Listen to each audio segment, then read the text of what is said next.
All right, guys. So welcome back to your financial apocalypse update, and we have Latin America for US wants to be sure their industries back home, and they suddenly realize, hey, we have been neglecting countries like Brazil and Argentina for far too long. And what made them have this realization? Let me guess. I think it's China. Then we have bonds globally starting to collapse in price. Yields are shooting through the roof, and central bank panic or raging. Hello, hello. Hello, everybody. We are going to show that video in a moment. Hello. Sorry. Hi, Michael. I Yeah. forgot about the buffering, so Hello. just go ahead and send it to me, and I'll We've been queue it on up for you. forgetting about my computer problems. I've been trying to fix them a little bit, but then I thought I'd fixed it, but I need an expert to help me here. So Yeah, we'll test it out next week as well. But hi, everybody. Thank you for being here. Well, I'll cue this up. We missed you.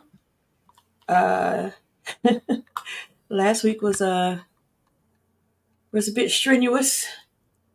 Actually, so my friend Isaiah, he was here for civilian discourse, or did he come for Black Life? I can't remember. Well, he's coming back Monday for civilian discourse. He's coming back Monday to hang out with me again, and the topic of conversation is going to be, uh, with, well, we figure with all this stuff going on, people have like politics fatigue. Everybody's talking about, oh, what the swing states are going to do, what the polls saying, and what about the third party, and it's just like, okay, I've heard enough of it. I'm sure you have too. We could easily cover that here, but we figure everybody else is doing it right now, so maybe we should do something else. So our topic is going to be relationships, situationships, and everything in between. So just something fun, but also emotionally something with a little emotional intelligence and stimulating about how we interact with each other and relationships and friendships and situationships. So I look forward to it. That sounds like a good And conversation. then yeah, I think so. And then Black Life actually, I didn't realize it, but because I haven't been paying attention to my calendar, she's actually in Vegas right now. She left Tuesday, which is why we didn't do Black Life because she was in Vegas that day. At the she left early that morning for a conference, sports psychology conference. So that sounds interesting. Hmm. Um, as you know, she's a basketball coach, a women's basketball coach, and basketball and leadership. I think she was a point guard, and she was a track state champion in college. So she's a big sports person. Well, that sounds Um, cool too. Yeah. yep, yep. So, both shows will be back next week, and of course, we'll be here for Noteworthy as well. Let me make sure. Hold on. Let me check my calendar before I play this because I want to make sure. And as far as we Uh know, oh, we're yeah, still yeah, yep. uh, Yep, uh yep. I we've have because been I haven't. Oh, go ahead. Sorry. potentially we've been potentially needing to find a new time. Everything's a little bit one of those I guess the change of the seasons and that time with the change of our lives or whatever, right? There's just Yeah, sometimes things go up in the air and you gotta find out where they're gonna land. So yeah. I was just checking my calendar because next week is my last interview for this job. So I was checking to make sure I was available, but I made sure I scheduled it on a day that wasn't one of the podcasts. So hi Rondo, peace, peace, peace. what's up, Rondo? Good to Good to see see you. you. Who else? That's what we have right now in the Just house that are to, that's commenting, and for everyone who's not commenting, hello, good to see you. that does Yes, remind me that Jacqueline, Black Life is having a blast. Yes. I always want to check out the Rumble while we're streaming, and I always forget to. But I think the way it's supposed to work is that If the somebody number of commented, viewers it shows is for both YouTube and Rumble. if you click on it, I think it'll tell you. Yeah. So, and if someone comments from Rumble, you'll see it'll say Rumble. We have people that watch on Rumble, but they never comment. It's always YouTube commenting. So, but they're there. Hi, Rumble. We Yeah, see you. We get a few views on Rumble, so we appreciate that. We're new. We're babies in the podcast world, so um, we appreciate all of you. So let me go ahead and get to the video, and then I'll see you guys on the other side, and then hopefully some more people will come in, and we can discuss. So this is a 13-minute video. Do you want to just like wave to me where you want me to stop, just or are like we the watching first the 3 minutes. the Just first 3 minutes? yeah. Okay. If we watch the whole thing, we will not be able to really do like because instead of doing a deep dive today, I thought it would be best to just more quickly touch on each topic. And we can spend a few more extra minutes on whichever topic people in the chat might find more relevant. But because there's just like a quick rundown. First, Oh, I is this about? Okay. Go ahead. just as far as teaser for whatever else we have planned, we might not get to. Minpress News released an article about the Israeli spies writing America's news. That's probably worth a read if anybody wants to take a look at that. Um, the ACP, American Communist Party, has released their party constitution and program. So if anyone's been waiting to see what they're like, there's one thing to say, come join our party, but if you don't actually have a platform of any sort, it's a little difficult to get a reading as to what kind of group this actually is. So we could take a look at that if anyone's interested. Elon Musk is doing $1 million giveaway that seems to be breaking electoral laws, as far as I'm concerned. As far as anyone with half a brain is concerned, this should be clear that it's a violation of the electoral laws. But of course, the way that the legal system in America works there, they always got to make a joke as to how serious they take what may or may not be legal, and then they create this big gray area so that they can make illegal stuff happen. So Now, I haven't been watching the news or Golden Monarch. Hello. I've so been meaning to message you because I wanted to see if you wanted to come back on Civilian Discourse because there's like a lot of stuff going on in crypto world that I've been seeing and I can't make sense of it. So I wanted to see if you wanted to come talk to us about all the stuff going down. There's a lot of chatter about Elon Musk and cryptocurrency this past week, and someone got busted for in the dark web trafficking children using cryptocurrency as payments. oh, So I thought all that was really interesting. Oh, we got a we new got a viewer there. Rumble comment. Good to see you. Hi Yorp, good to Thank see you for you. representing on Rumble. Right, because people aren't usually on Rumble. Oh, it looks like Golden Monarch is down. So yeah, then not this Monday, maybe not this Monday coming up, maybe the next Monday we'll see Golden Monarch back. I'll have to check with him and his schedule.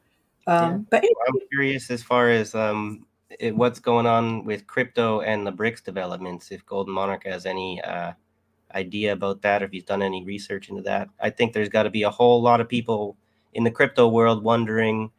I see a whole financial opportunity opening up in the East. How can I get my crypto hands into there?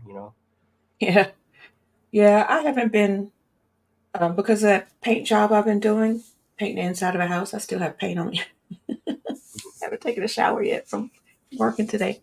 Um, I haven't been up on the news, so those are the only few things I've been seeing was the crypto stuff. I did see that like $1 million in Pennsylvania, I think, to people who register, something like that. Jacqueline says it's funny how they're moaning about the UK interfering in U.S. elections and, of course, Russia too. Um, which okay, bad, but where's the outrage about Elon's meddling? I went straight to Fox News when I saw this, and they're like all for it. They're like, "There's nothing to see here. This is on the up and up. He's not doing anything wrong." Hi, mother. Mother's here. Good to see you. Mother, Yeah. come Monday. I think you'll really enjoy the conversation for civilian discourse on Monday. Relationships, friendships, and situationships. A And Monarch, lighthearted discussion. Yeah, a lighthearted discussion about emotional intelligence and the way we interact with each other. So I think you'd have some wisdom to bestow upon us for that conversation as well. Awesome, she'll be there. Okay, so let me start this. I was just gonna mention because Oh, go ahead. Monarch saying this week he's been doing a deep dive on what's going on with Stella Assange. I actually saw you mention a comment about that in one of the chats I was watching earlier today. I forget which, and that sparked me to do a little bit of looking into that. So we can cover that too tonight if you like. Yeah, go ahead and play that video without further ado, Okay. if you like.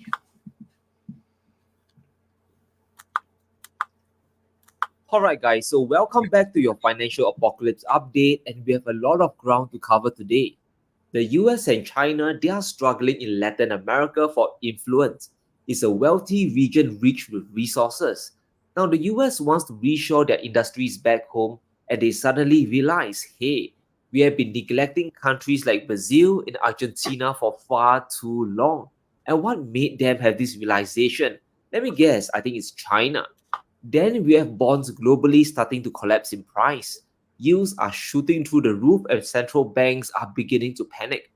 But let's go through the economic war raging in Latin America. The US head of trade, Catherine Tai, is in Sao Paulo, Brazil, and she has a message for people there. Consider the risk of China's Belt Road Initiative. And this is the US trying to play catch up. Brazil wasn't even on their radar until China began building railways and factories in the country. The US encourages our friends in Brazil to look at the risks in today's economy. Now, this is the best part. Sovereignty is an aspect that the US government is trying to preserve in the world economy. If China's economy is collapsing, like all the Western media saying, why is the US so concerned about China's presence in Brazil? Why not just wait for Beijing's financial plans to crash? Simple, because China's presence in Latin America dwarfs the US. The Brazilians, they understand the benefits of working with Beijing. Brazil's agriculture minister, he caused a stir in Washington. He told the world that Brazil should join China's Belt and Road Initiative. 2025, guys, is going to be a year of big uncertainty. You have the specter of a global trade war coming from the US, and the EU is also putting up protectionist barriers. In trade, China is Brazil's biggest economic partner. The Chinese, they are buying a ton of food products from them. If tariffs are heading up, it means the US and Europe are going to protect their own farmers. Brazilian exports to the West, they are going to drop. But there's a silver lining to this for Brazil if they align their economy closer towards China. And here's why. When Trump started his trade war, countries around the world slapped the US with retaliation tariffs. And this caused US farmers to lose over $27 billion in sales. And guess which country cut away the most imports of US wheat and grain? It was China. Almost 80% down, and that's nearly $26 billion worth of trade gone. Beijing will obviously need to source it from elsewhere. Over 50% of China's total imports from Brazil is agriculture. So, if you're the Brazilians, you can just read the tea leaves. If the US clobbers China with a 60% tariff, Beijing will simply cut away US food imports. And there's going to be a windfall for Brazilian farmers. Their exports to China could explode overnight. So I'm not sure if that was the point where we were ready to break. EVE Online is a vast universe, Pardon the ad, everyone. alive, Sorry. Can you hear me? Yeah, I think you're muted, Abby. But we had just intended to play 3 minutes of that. I think that might have been the marker, but Abby's the one with the video there. But that seems like a good Oh. point to leave it at. Okay. I was kind of thinking maybe we could minimize it and show the title if people wanted to look into it, if you still have it. I'll put it in the chat. Yeah, sure. That's a good idea too. Because the rest of the video is interesting too, but for the sake of brevity and not trying to do too much, whatever, taking someone else's content and piggybacking off of it, whatever you call that. Yeah, we're supposed to be making our own content over here, right? So. Well, I mean, that's fair use to discuss it. Yes. It's not taking someone's content, right? That's the whole purpose of them putting the content out there for us to learn and talk about it. So, yeah. But if we're spending more time watching than discussing, then that's maybe a bit of a cheap way around doing a lot of hard work or whatever, or thought, but anyway. So there's the title, and I'll also put it in the chat for you guys if you want to look it up on YouTube and watch the entire thing. I thought it's important for people to hear that perspective, considering a lot of people are very supportive of Trump, and they're thinking that his tariffs are going to be very, like, he's there to fix the economy. They have a lot of actual faith that he's going to do that, or that his plans are going to have that result. I think it's important for them to analyze the actual probable outcome of his actions that he's said that he's going to follow through on if he becomes president. And because it doesn't look like the consequences will be good, but it's been sold to the public like it will be. So, well, the thing about it is that he subsidized farmers with all their losses. He subsidized them so they didn't feel the pain, so it didn't look like it really was to us. So he doesn't get the backlash for that or the conversation that really should be had about his decision and how that will affect us in the global trade market in the long term. Like, is it a short windfall and it'll turn around for us in the end? Like we have to go through a rough patch, and like in the grand scheme of things, we're putting our foot down, and something else is gonna like we're gonna come out on top, Yeah. or is it really, that's really hurting us long term? I would argue it's gonna hurt us long term because we don't we don't make anything anymore. Everything is imported, and Well, we do still grow food though. That's like the yeah, the States grows a lot of food. yeah, Canada gets a lot of our supply from you guys, right? So it's as far yeah, as we grow what's food. being produced, people consider manufacturing in a sort of stereotypical sense, like cars and or like China is like the factory of the world for everything. So just like a factory for making pencils or a factory for making clothes and stuff. Like, yeah, we don't do most of that, right? But they do. You guys do produce a lot of oil and stuff. So there's some manufacturing that's being under discussed that still takes place. So Yes, but that's in certain areas of the country, right? yeah. So then we have to look at other states that are like, say, Michigan. When they took the manufacturing out of Michigan, it devastated that state, right? So um, there's another state I forgot. It's a few states that got devastated when the manufacturing plants were moved out of those states. Oh yeah. So yes, we do grow food, but we also import a lot of food too. Mm-hmm. So yeah, Snorky's here. Hello, Snort. Good to see you. Snorky, Oh, cool. Go I ahead. was hoping I took down this video because I wanted to see how true it was. It's like sorry, I don't need to get off topic, but this is our show today is about various topics, right? So not so bad. Hi, bad cookies. Um, I'm gonna read this before I go off onto a tangent. Okay, so Snarky says China, Japan, and South Korea are probably about ready to have their tech markets ravaged with the loss of ability to make semiconductor crucibles for up to 3 years. Oh, I didn't heard about. Wait, China? Oh, that's like, and I then hadn't probably heard of that. Taiwan Well, included in that. Taiwan. Yeah, well, Taiwan is the one that really makes the semiconductors. So correct, not China. It's really made in Taiwan, What I've if I'm been not mistaken. hearing, it seems like Taiwan's maybe about to lose their edge as far as like that they've had a competitive advantage for a long time. I don't remember exactly how long, but whatever it is that they've been doing to stay ahead is kind of starting to catch up with them.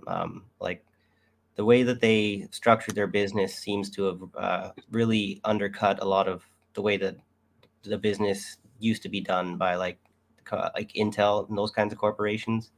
And it's got to do with the way that they outsource like the intellectual property, like the companies do the bidding on what they want the Taiwan corporation to make, and then they make the product for them, but they don't really own the property rights to what they're making for that other company. And so there's that uh, whatever plausible deniability or whatever that necessary distance that they need that they to wash their hands of each other. I don't really know. I'm talking about something I had researched a long time ago and didn't plan to talk about tonight. So um, so he says not just China. He says also Singapore and Taiwan. Bad cookies. Yes, many states are devastated by NAFTA. Yeah, thanks Clinton, and they still clap for him. Like he's out on the campaign trail, and they are going crazy at these rallies and stuff when Bill Clinton comes out. And I'm just like, wow, nobody has the nobody like looks back to see how those policies affected our country after the fact, like out of sight, out of mind, I guess. I don't know. well, yeah. But thank There's thank you, so much bad that's happened cookies. since then. It's been hard Yeah. to to assess something like NAFTA. But that makes me think of the TPP, if you remember the Mm, Trans-Pacific Partnership, mm-hmm. and this need That to was go to. Obama, correct? Well, I'm not sure exactly who's I think behind that, but I think the Republicans wanted TPP. This is always the way. Well, first of all, thank you, Bad Cookies. It's Baltimore, Detroit, and Pittsburgh. Thank you. Those are the then car manufacturing companies that were affected. right. But the Republicans want. Now, remember, they're bipartisan, pretty much, um, on everything except social issues, pretty much. Um, but the Republicans wanted NAFTA, but it took a Democrat to push it through. The Republicans wanted TPP. I think it was Obama. Took Obama to push it through. Um, if it wasn't Obama, if somebody needs to correct me in the comments, just let me know. But I thought it had fallen apart from what I remember and didn't actually get followed through with. I think like this need to go to war with China seemed to have made them reassess their desire to have that deal. Like as much as it would have benefited everyone in, I think, like North America, it also probably would have benefited China too much. So we should cover that one day and see what's going on with that. Because even though those kinds of deals may have died, um, they often have a way of coming back, being resurrected in the next decade or so. Oh, But we George Bush initiated the TPP in 2008, hmm. but I don't think it. I don't think it got through until Obama. But Yeah. then what So it proposed it as was and what it ended up being are two different things, right? so Obama got it through. Okay. And then it says President Trump withdrew from the TPP. Yeah. Cookie said the top, or I think you meant TPP wasn't passed. If you recall, Trump ran on how bad the TPP would be for America. So that's what I'm saying. I think that they did their calculations and they realized that the empire was in too much jeopardy for them to make that kind of a choice. No, the TPP was signed. The United States. It was signed by 12 Pacific Rim countries, including the United States, that together comprise 40% of the global economy. So it was initiated under Obama. It was, and then we went through. So it was the centerpiece of President Obama's strategic pivot to Asia Right. So this is before President Donald Trump withdrew the United States in 2017. So we were in it. We were in that's it to win it. that's a good example of the disagreements we might call Bonapartism with the ruling class there, where we tend to be making a lot of statements about the duopoly tends to operate with one mind and two hands and that kind of thing. But then they have these kinds of these disagreements on what should be done, and it seems like a genuine division that could be exploitable among the ruling class there. We'll have disagreement about how to proceed for the benefit of the ruling class, right? So Yeah, how to proceed for the benefit of the ruling class. don't always stay in lockstep. It's true. You have to be careful. You have to know what's going on to be able to recognize when their interests diverge, and you need to know who's who. There's too much research. You need to. Independent media is kind of important, right? So Yeah. So I'm really curious. So watching this the first 3 minutes that we were watching, I was just thinking, at one point it's hard to remember all of these things, all the because everything's changing so fast, and when you're dealing with foreign policy, you have to remember what's going on domestically and how it relates to how you interact with other countries. And I just remember how China was like playing economic hitman just as much as the United States was, but they were doing that in where everybody exploits Africa. But then they pivoted and changed their strategy, and I'm not sure of how much devastation they caused in Africa before they pivoted and changed their strategy, and or how much land they acquired or how much foothold they had in those governments before they started changing their strategy and actually started building infrastructure in Saying various China. parts of Africa. Yeah. We'd have to So look into it because there's a lot of the communist channels on YouTube here would say that it's more propaganda that we've have to unlearn as far as what we've been told China's been up to for decades in Africa. So then, if we take that at its face, we take them at their word, then we are not being accurate to represent China's activities in Africa as an imperialistic kind of more belligerent, and then pivoting to this kind of capitalism with a clean face kind of thing. So so it's that's hard. probably Yeah, go ahead. oh sorry. That's probably something we need to do a show on because I think they're like Chinese police stations in Africa, and I'm like, Well, they why say would we there's Chinese need police Chinese stations police in Canada. stations in Africa? We also have that same claim up here, and I think that we need to go and do a show on that But because do a I've show on it, yeah. heard that too, and I haven't really bothered to. I just kind of feel instinctively that there's like that sounds very suspicious to me. That whatever they're calling a police station, it's probably a bit to do with the language barrier of the diaspora in this country, and then they have probably some kind of privatized security type situation Yeah, that I wonder that if can it's like a communicate effectively from their community with the police so that they can organize whatever police participation in their community with less whatever incidents.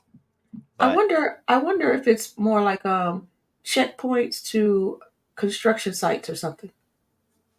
we'll have to You look know, into it because and all that actually. infrastructure that they're building there, uh, and not just infrastructure to get things to and from, but plants and things like that. Those have to be secure. I just want to read this out to you, Michael. So there's BRICS is getting larger, Rondo says, and Golden Yeah. Monarch was gracious enough to give us the countries. Wow, really?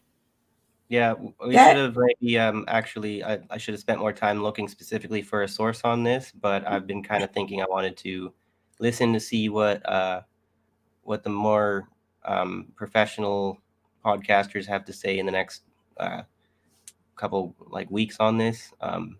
But yeah, we've been waiting, we've been kind of knowing that this has been coming for a long time, and this is for me why I'm not so much interested in seeing all the details play out is because I already feel a little bit like I know what's going to happen a little bit, which is obviously not.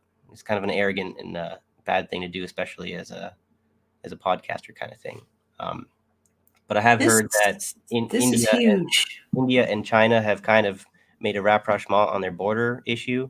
So whoever's thinking that BRICS was a flash in the pan is going to fall apart, wherever you really need to pay attention. Yeah, this is huge. Yeah.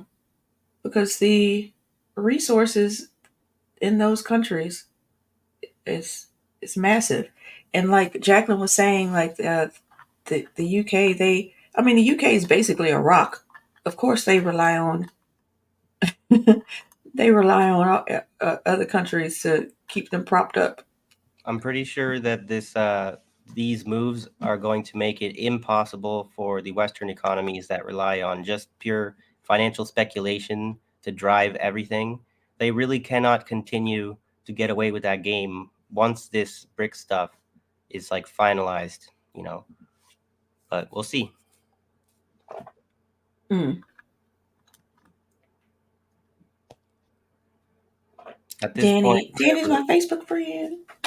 as a protectionist kind of position, what Snork was saying, we should end all aid and immigration from them. If they're about to be taking off in prosperity and doing better than we are, it's not exactly the most irrational argument. I was actually looking into the idea, considering all the immigration narratives these days. I kind of keep an open mind about what's going on. Hello, Mastermind. But I was looking into Hi, Mastermind. the topic of remittances, and because just clearly like the imperialist nations, yes, we extract tons of wealth, the corporations from other nations, but our individual people, our diaspora are out there are not really sending a whole lot of money back. But it works the other way around. All kinds of countries like India and China and the Philippines and stuff, they got all these people out in other nations sending tons of money in like hundreds of billions of dollars amounts of back to their nations, right? So it's like that's a big drain on our economies, and that's I'm okay with that because we're imperialist economies, except that I live in this nation, and that's actually not going to benefit my personal situation. And so there's only so much that my solidarity with people on the other side of the world should be going, because I'm going to literally starve myself so that they can, like, to death, so that they can prosper, right? That's not rational anymore, right? So, but yeah.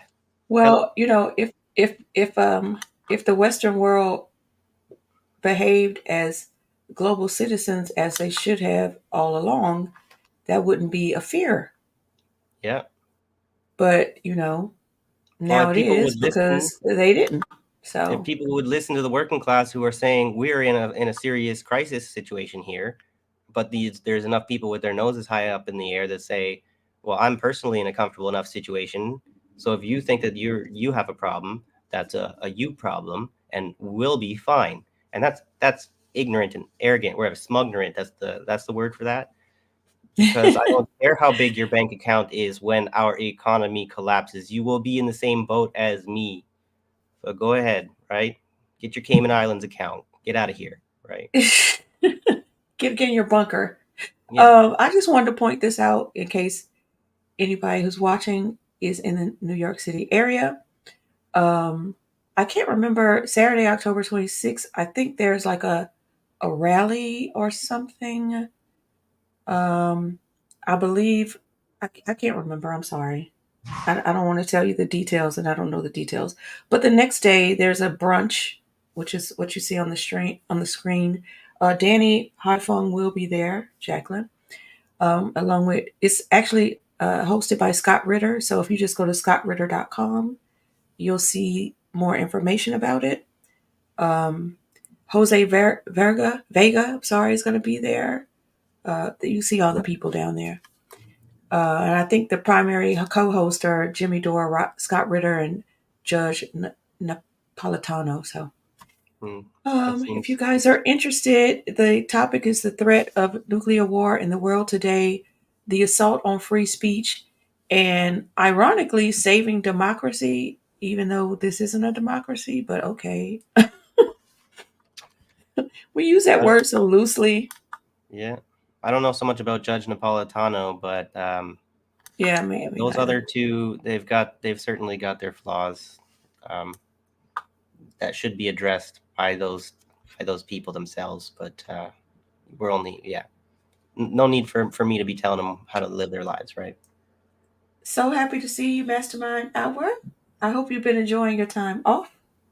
We miss you, and we look forward to seeing you sometime soon, but not sooner than you need. So take all the time you need, and tell Better Half Hour I said hello, and Better Sun Hour. Yep. Hope everyone's doing good. Yep. All right. So with that being said, this is like just a bunch of topics topics of the day. Yeah. What do we want to go to next here? Yeah, you could pick something.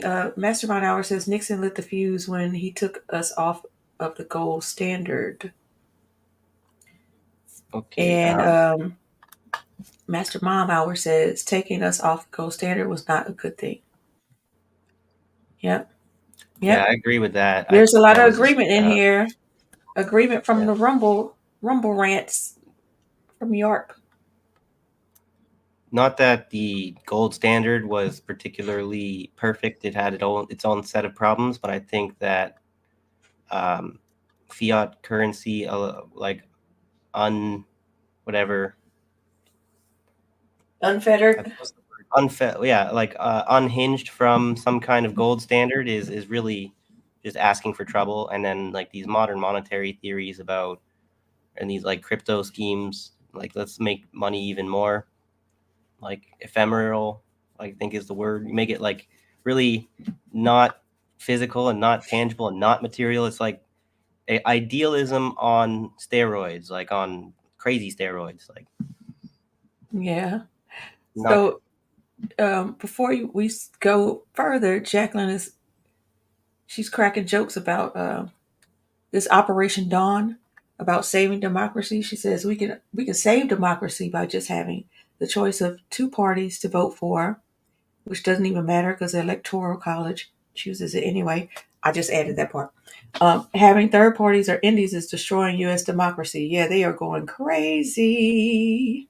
that gives me an opportunity to mention that what's happening here is probably what could be considered the reification of democracy, trying to concretize something that is abstract. And so, but democracy, if it were some kind of like less abstract thing, more concrete, it would be like the people's capacity to determine things in a cooperative, democratic fashion. It's not about the institutions that have failed, or whatever.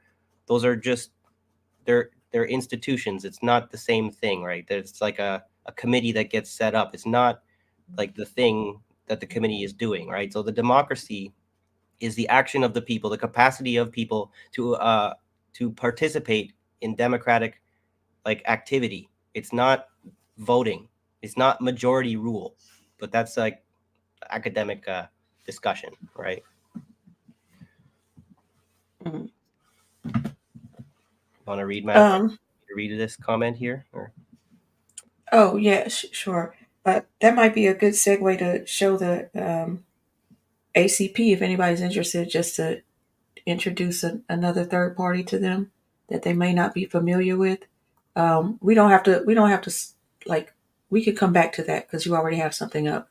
Um, but yeah, Nixon put us on the petrodollar, and United Emirates sold oil only in the U.S. dollars. Yes, which because they only sold oil in U.S. dollars, it also allowed other exports and other trades to be sold in U.S. dollars as well because it made more sense than to exchange the U.S. dollar for whatever currency they were buying those goods from. So that move made us dominant in the global economy.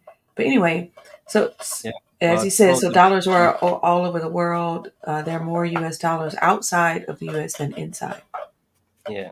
Well, it's kind of inaccurate for me to say that when they went off the gold standard that it was the dollar was not pegged to anything. The dollar became pegged to oil, right? Yeah, But that's a little interesting because the majority of the oil is outside of the U.S. So it only made sense in an imperialist kind of like economic mindset. So but but we hold a lot of reserve oil in the U.S. A lot. mhm. So we're sitting on oil now. We're like, don't count us out. We have tons of oil in the U.S. A lot of people don't realize that, Well, it's the but whole we thing have about tons peak of oil. reserve oil. It's very hard to like. They used to be talking about the problem of peak oil like over a decade ago now. Nobody talks about that at all anymore.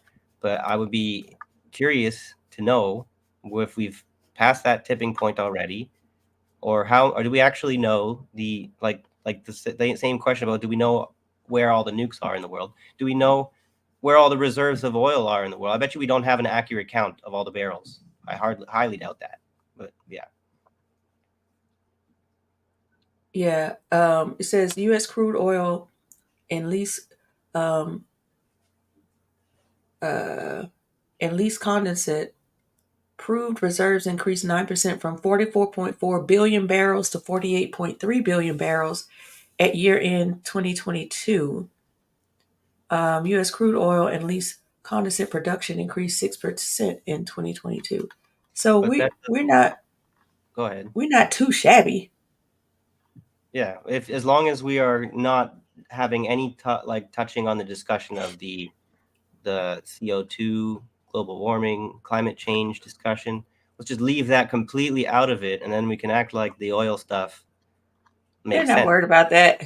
Yeah, But recently, I've gotten into a little bit of I've lost um, some respect with some of the other viewers in the other chats I've been in with, like with the Canadian commie. Last week we were telling people go ahead and go over there and check out that show, right?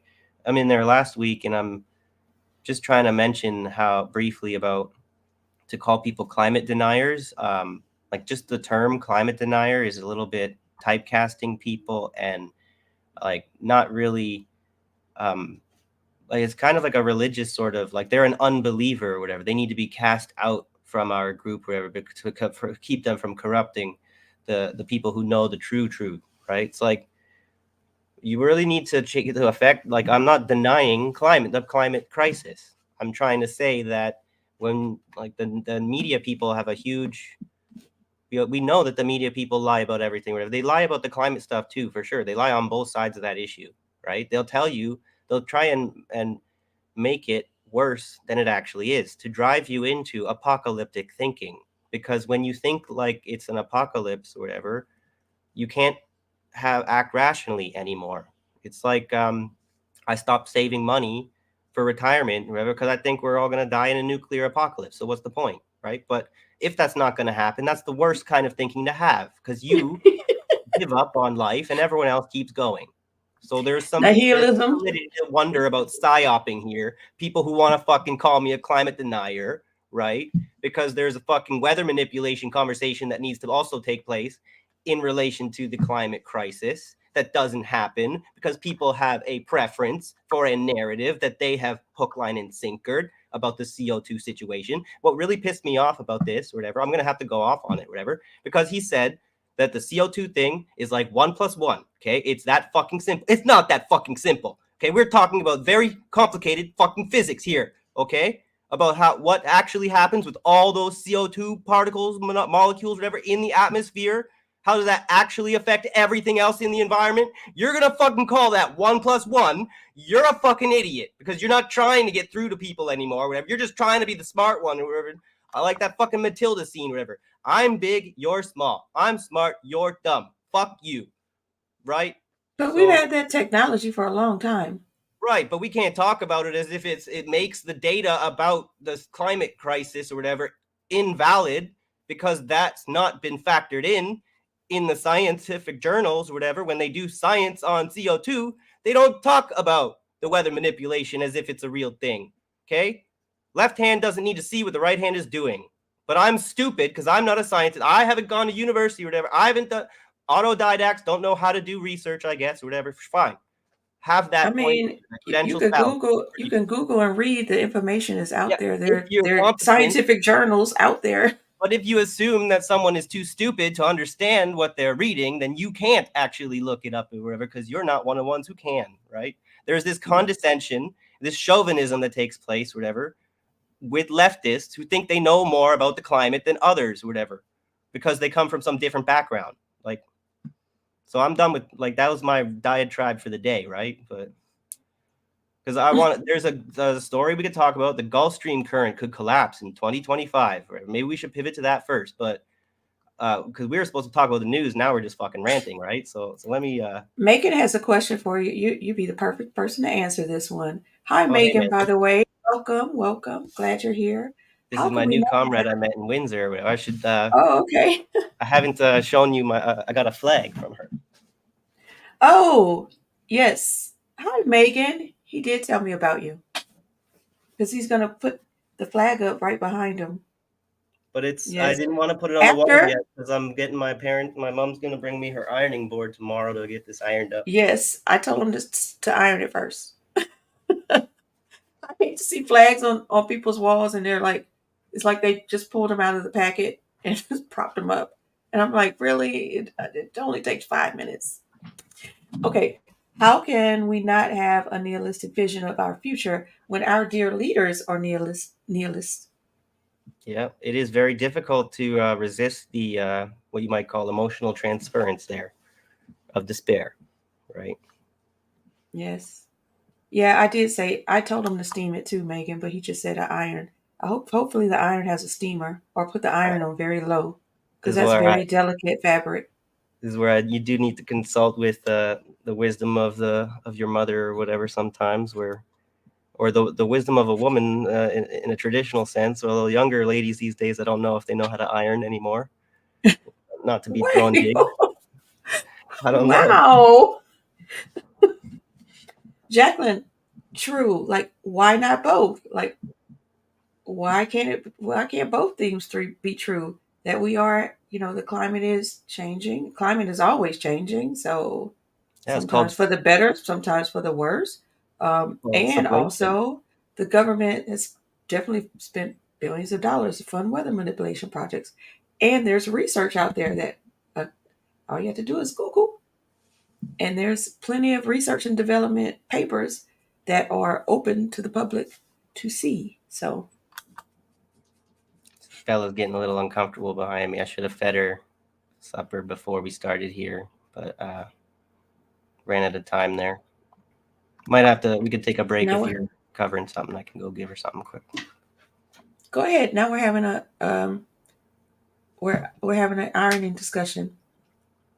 So Megan and Rondo, you should come Monday for civilian discourse. That's what we're going to be talking about. Relationships, friendships, and situationships, and some of that will be discussed. Because there's just so much going on social media about traditional wives and alpha men and this and that. And I just wanted to do something that wasn't as politically heavy this next week because I know everybody's like has political fatigue seeing these two political cults fight each other as we get closer and closer to November 5th. I was listening. So I've been painting a house this week and I'm listening to Pandora as I'm painting. And I did not know, I find this interesting. I did not know supposedly we have a voting score. Because if the commercials on Pandora will say, who you vote for is private. But did you know that you can, your friends and family can look, it's public information to see if you voted or not? And I'm like, wait, are they now trying to weaponize their people's friends and families against them to shame them into voting? They're really getting desperate. They're like, it's. They said it's quite simple. Your voting score, if you don't vote, your voting score that goes down. And I'm like, what the hell is a voting score? How does that help me with like to buy a house? Like what? Who Social cares credit. about a voting score? What?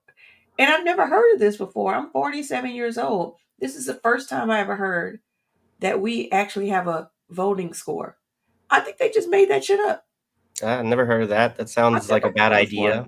Whoever's come up with that, that sounds like a way to manipulate people, and even I'm more gonna like a credit see. score. Like, Yeah, I'm gonna see if I could just pull it up. I'm gonna play my Pandora in the background a little bit, and eventually it's gonna come up, and I'll just put it up. I'll be like, hey, listen to this. So yeah, let's see. Do you wanna? yeah, let's cover something, whatever. I'm just gonna throw a piece of fish on the frying pan but I gotta wait for it to heat up for a bit. So I'm just gonna pop back and forth a little bit. But let me cover this quick before I go run back over there. So this is, I thought, worth covering. Yet another Boeing failure. World hit by internet blackouts after another Boeing failure. A Boeing satellite has exploded in orbit, striking another blow to the company's bruised reputation. This latest blunder comes as Boeing reports a $6 billion loss for the third quarter. A Boeing satellite suffered an anomaly that caused it to spontaneously explode in orbit, resulting in worldwide internet and communication blackouts. And yet another blow to the aerospace company, the nearly 15,000-pound satellite, IS-33E, broke up into more than 50 pieces on Monday.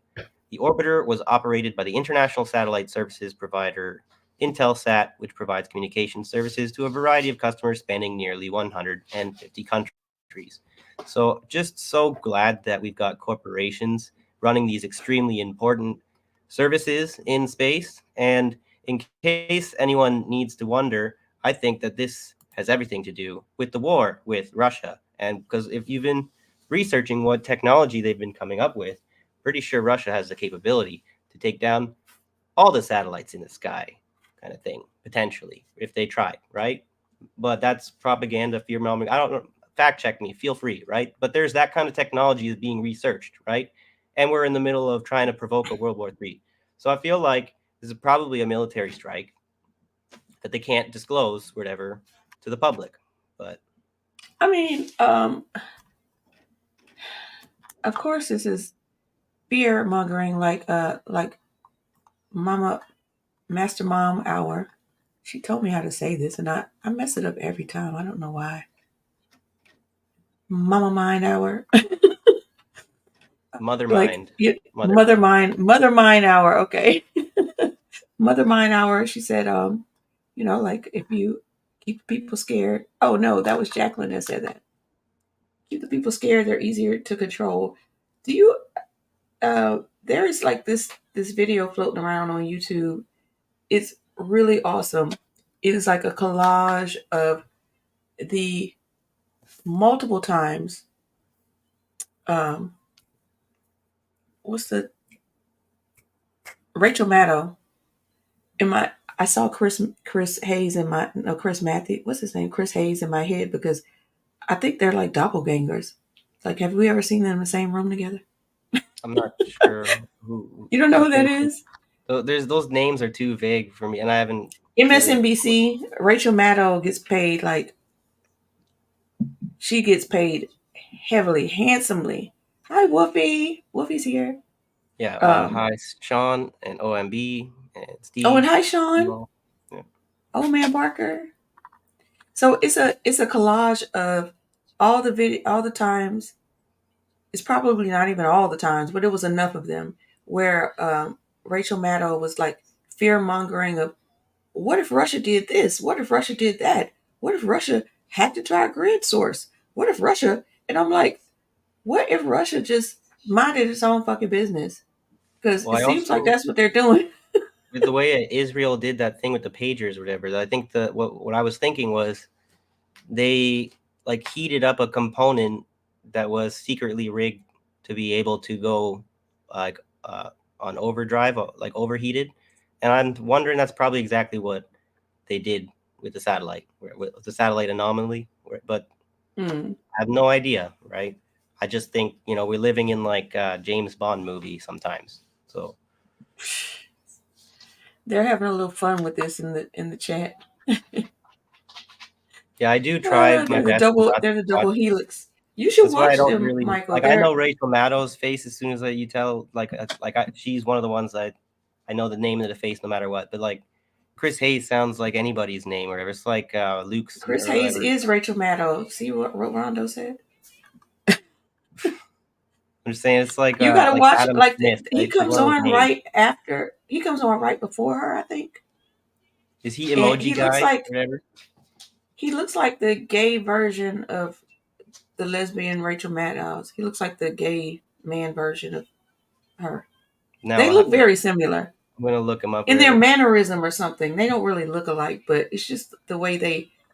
I don't know. Maybe it's the way they're taught to. He's an emoji guy. Yeah, that guy. That's what Sabby Sabs called him, emoji guy, and I'm like, that's his name. That's who I'm gonna. Emoji so now guy. Yeah, that's what his face looks like. He looks like an emoji. He one does of the have emojis. He does have a really round one face. that looks just like him. So, but anyway, losing track of what we're. Yep. Let's cue up the next thing. I'm gonna go pop the fish in the frying pan or whatever. Oh, okay. If you got a story you want to cover, or they wear the same CIA skinny power suit. Mastermind said there was a third-party debate yesterday, so yeah, I did not realize that. I don't know what you heard about Butch Ware though. Whatever enthusiasm that I might have had for the Green Party kind of evaporated with. He made some stupid comments on Twitter about the Uyghur Muslims doing a false equivalence with the oppression of all the rest of the Muslims in the world, as if that's not CIA propaganda. So as far as the idea that the Green Party is a viable option to defeat the duopoly, not when they're talking the same talking points as the duopoly, Butch Ware, you fucking moron. But I'm Wait, Canadian, well, so maybe whatever. I'm you just should saying bring that up. that I was distrusting the Canadian Green Party. And if you look into it, Elizabeth May also proved herself to be a Zionist, right? And so I'm thinking the American Green Party is probably not much better than the rest of the Green parties around the world. And that kind of action by Butch Ware vindicates me completely. So thank you very much. But it's not something I like to be right about, right? Is that something you want to should we do the third party debate Thursday then? Yeah, we should cover. We could look at like the. Because Austin, I Sean think says it was might a cover that. So Sean somebody said it was covered a it. shit show. But the libertarians and stuff, right? Everyone seems to want to give them a chance, but then they don't Tell do tell their Megan research. bye real quick. Oh, see you, Megan. Thanks for tuning in. We'll catch you next time. I got to go throw this fish in though. So what we could cover, I could throw on a video. Or Yeah, go ahead and throw on a video. Because there's Jeremy Lafredo from the Gray Zone has recently been released, and then he's done an interview now on the Gray Zone with Max Blumenthal, and so good to hear from him after his sharing some of his experience. I'm not going to play the whole interview because that's for you guys to go check out if you like. We're going to do this. But the one tidbit that I felt worth definitely sharing, he talks about censorship in Israel, like within even the Israeli police are being censored from information that's readily available to the American public. So he knew some things that his investigators didn't because the Israelis are lying to the Israelis. Go figure. So let's just let him. No, they're not eating their own. Yeah, let's let him.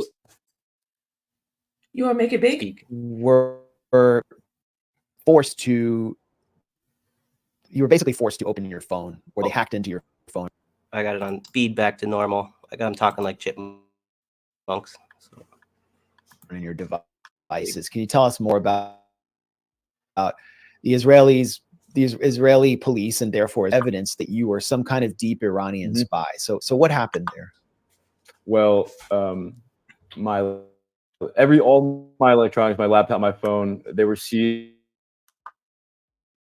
Within the first minutes of being custody and control. Like as soon as I walked into the prison, they took all my stuff. They took all my laptops, my phone, and they asked me to open my phone, and I said no because I knew I didn't commit any crimes. I shouldn't be, I shouldn't be opening my phone and giving away my privacy without actually committing any crimes. So I said no, and they had my phone, they had my laptop this entire time. They clearly didn't. They never brought up in court that they found something. But I will say there was one occasion where I went in for interrogation and they said, "We want to see your conversation. You said that Max Blumenthal sent you the PBS NewsHour video, and we want to see the conversation from October 2nd from Max sending it to you, and we want to click the link and we want to watch it ourselves." I said, I knew that I could do. That is exactly what's in my phone, and if that will make them see that I'm not a criminal or a terrorist or a traitor, that's perfect because that's all there on my cell phone. So I went to the office, I put in my passcode, I went to my conversation with you, and right then and there, in the place that I said it would be, is a text from you saying, look at this PBS NewsHour report.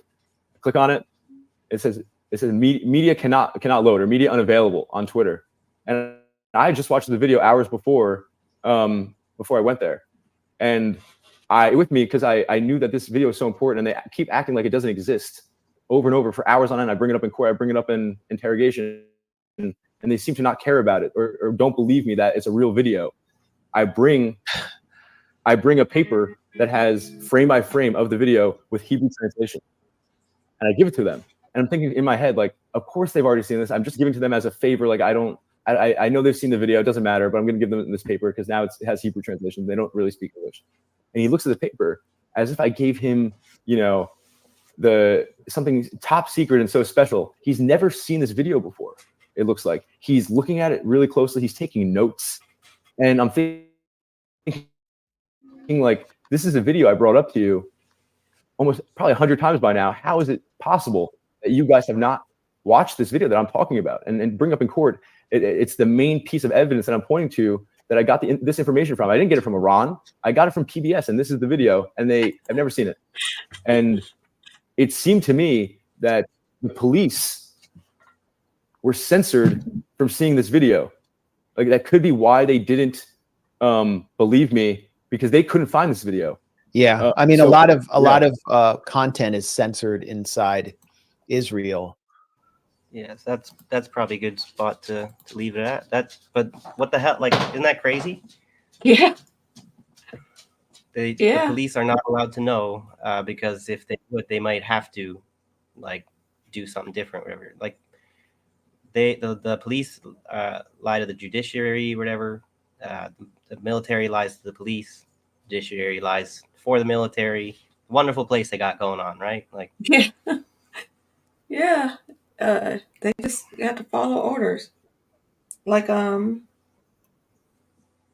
Morpheus said, the military, like, their job is to break you down and rebuild you into what they want you to become. The police are like that too, in many ways. Cobra's here. Hi, Cobra. hey, Cobra. So yeah, we definitely need to cover the third party debate. There's a lot of discussion about it. I think Jacqueline wants it covered, and some people are saying it was like a hit job. XD is here. XD's nuts. What's up, XD? Yeah, maybe we should try and have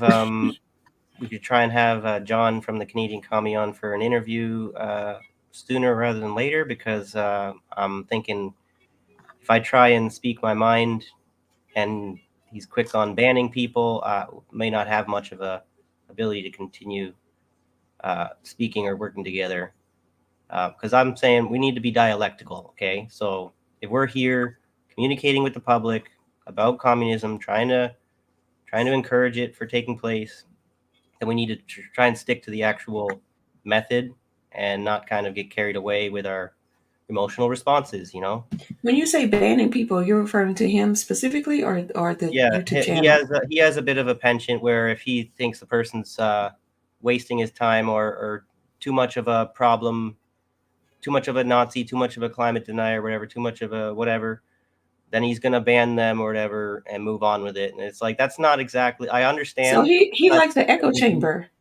Yeah, but that's what I'm saying. Like, there can be reasons why you need to be like that, to keep, like, if there's literally people fucking harassing us just in here to cause shit and try and emotionally damage people for fun or for whatever objective that they have, then you should ban them, because they are literally trying to waste our time and fuck with us. So we don't need to do it. But if we're trying to cancel people in good faith, we're trying to say, I appreciate your perspective in a lot of ways, but on this particular issue, I think there's room for discussion, or whatever. There's room for disagreement. And then when you have someone saying, no, I'm right and you're wrong, and we're moving on, that's what we call undialectical. Okay? Right. I'd rather I gotta go get this fish, though. Sorry. Yeah, no problem. I'd rather the group. Oh, wait. I'm trying to see if this. Okay, this is I'm trying to catch this Pandora voting commercial. I mean, advertisement. But I'd rather the people in the chat decide if they don't want someone here or not. I don't want to be the one to be like, you're not agreeing with me, so you got to go. Like, I just feel like that's too. Well, there's a Lenin quote. Sorry, I'm back. There's a Lenin quote that does kind of make sense with there. You when you try the dialectical process and it gets to a point where the other person's not listening or responding in a way that is logical or whatever, like if you're actually arguing with someone who's too stupid to argue with, kind of thing, or whatever, like literally there is a point where, like, Lenin's famous for saying whatever, why should I reply to Kotsky, because then we'd have then Kotsky would reply to us, and then we would have an endless need to reply to Kotsky. And he's basically saying, fuck that. We got better shit to do than talk to Kotsky. So there's a lot of this modern communists here saying, I'm Lennon and you're Kotsky, and I'm not talking to you. So it's like, Well, you could say we can agree to disagree, like at the point where it's gotten to the point where, like, all right, we're it's just a circular argument at this point. So we could say we could agree to disagree and move on, but because we're not, this is not one of the things that we could come together on. But there yeah, might be something else that we could but work together on.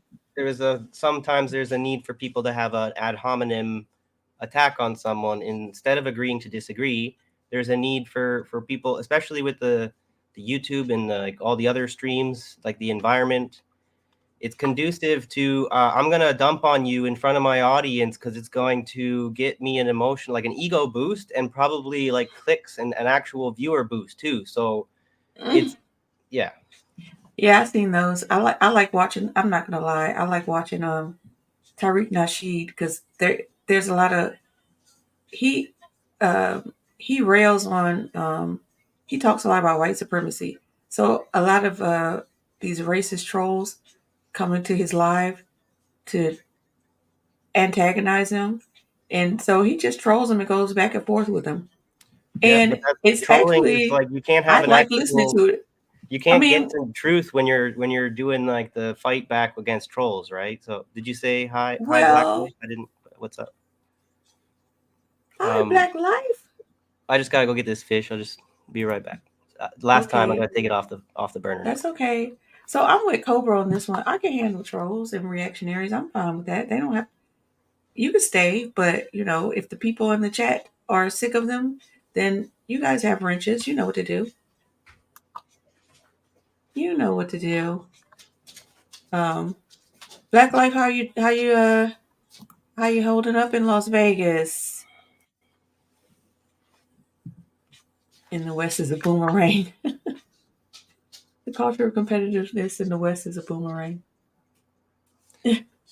Yeah, just this. I was gonna say when we normally start up, we say like, "Hey, how you been?" or whatever. I've been a little stressful because of some stuff I've been dealing with. I don't need to be giving away details about people or whatever, but I've been having people harassing me that I in my building, right, over petty issues, and it's like we're competing over who's tougher, who's whatever, more, who's cooler. Like we got big shit to deal with. You're gonna fight over something stupid, right? Because you're more of a man than me or something, or you want to make me look like a pussy, or like very much what I need right now, or whatever. Thanks, right? But that's you can't just act like, oh, I don't have to deal with assholes. Like it's something that everybody has to live with, right? So Hmm.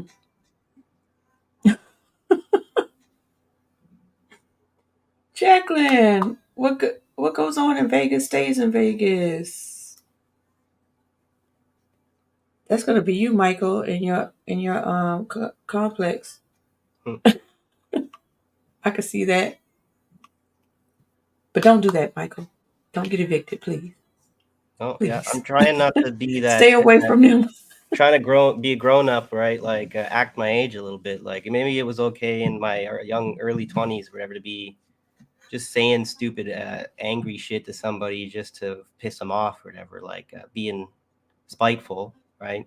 You can rise above that a bit, but then if you actually do try not to be spiteful like that, when somebody wants to pull you into it, you're gonna look kind of like a bitch to be all like, "I'm not gonna sink to your level, motherfucker," whatever. And I'm it's yeah, yeah. to live by. Sometimes you gotta walk away. Someday, but Sean is encouraging you. Ignore Yeah. them. But this particular, I'll say it at like it got to the point where he decided this girlfriend that I pissed off, her boyfriend wanted to come follow me in his car when I walked the dog a little bit. So that's getting pretty serious. It's not just like, oh, we have a difference of opinion here. It's no, you're gonna make me feel like I maybe have to consult the own like the like I don't like calling the cops or whatever, but I don't really have anybody. I don't have comrades that'll to come protect me or whatever. I don't have fighting skills, right? So unless I go buy a gun and I just, self defense, but I'm not really wanting to do that, right? It's Want to like, do that? Maybe you could just get some pepper spray gel. Yes, Megan. Petty lives here. I'm very petty. And I'm an Aries, so um, um, I'm not a killer, but don't push me. That's a little bit of Tupac for you. Yeah. But before we get, we're You already an want to hour pull up the next one? Oh, in. yeah. Let's pull out Let's another thing. pull up the next one. So look, if I hear this commercial, I'm gonna interrupt abruptly because I have to play it. I can't pause it or anything. Okay. You got. Yes, Sorry, the you got a Second video. Amendment is very important.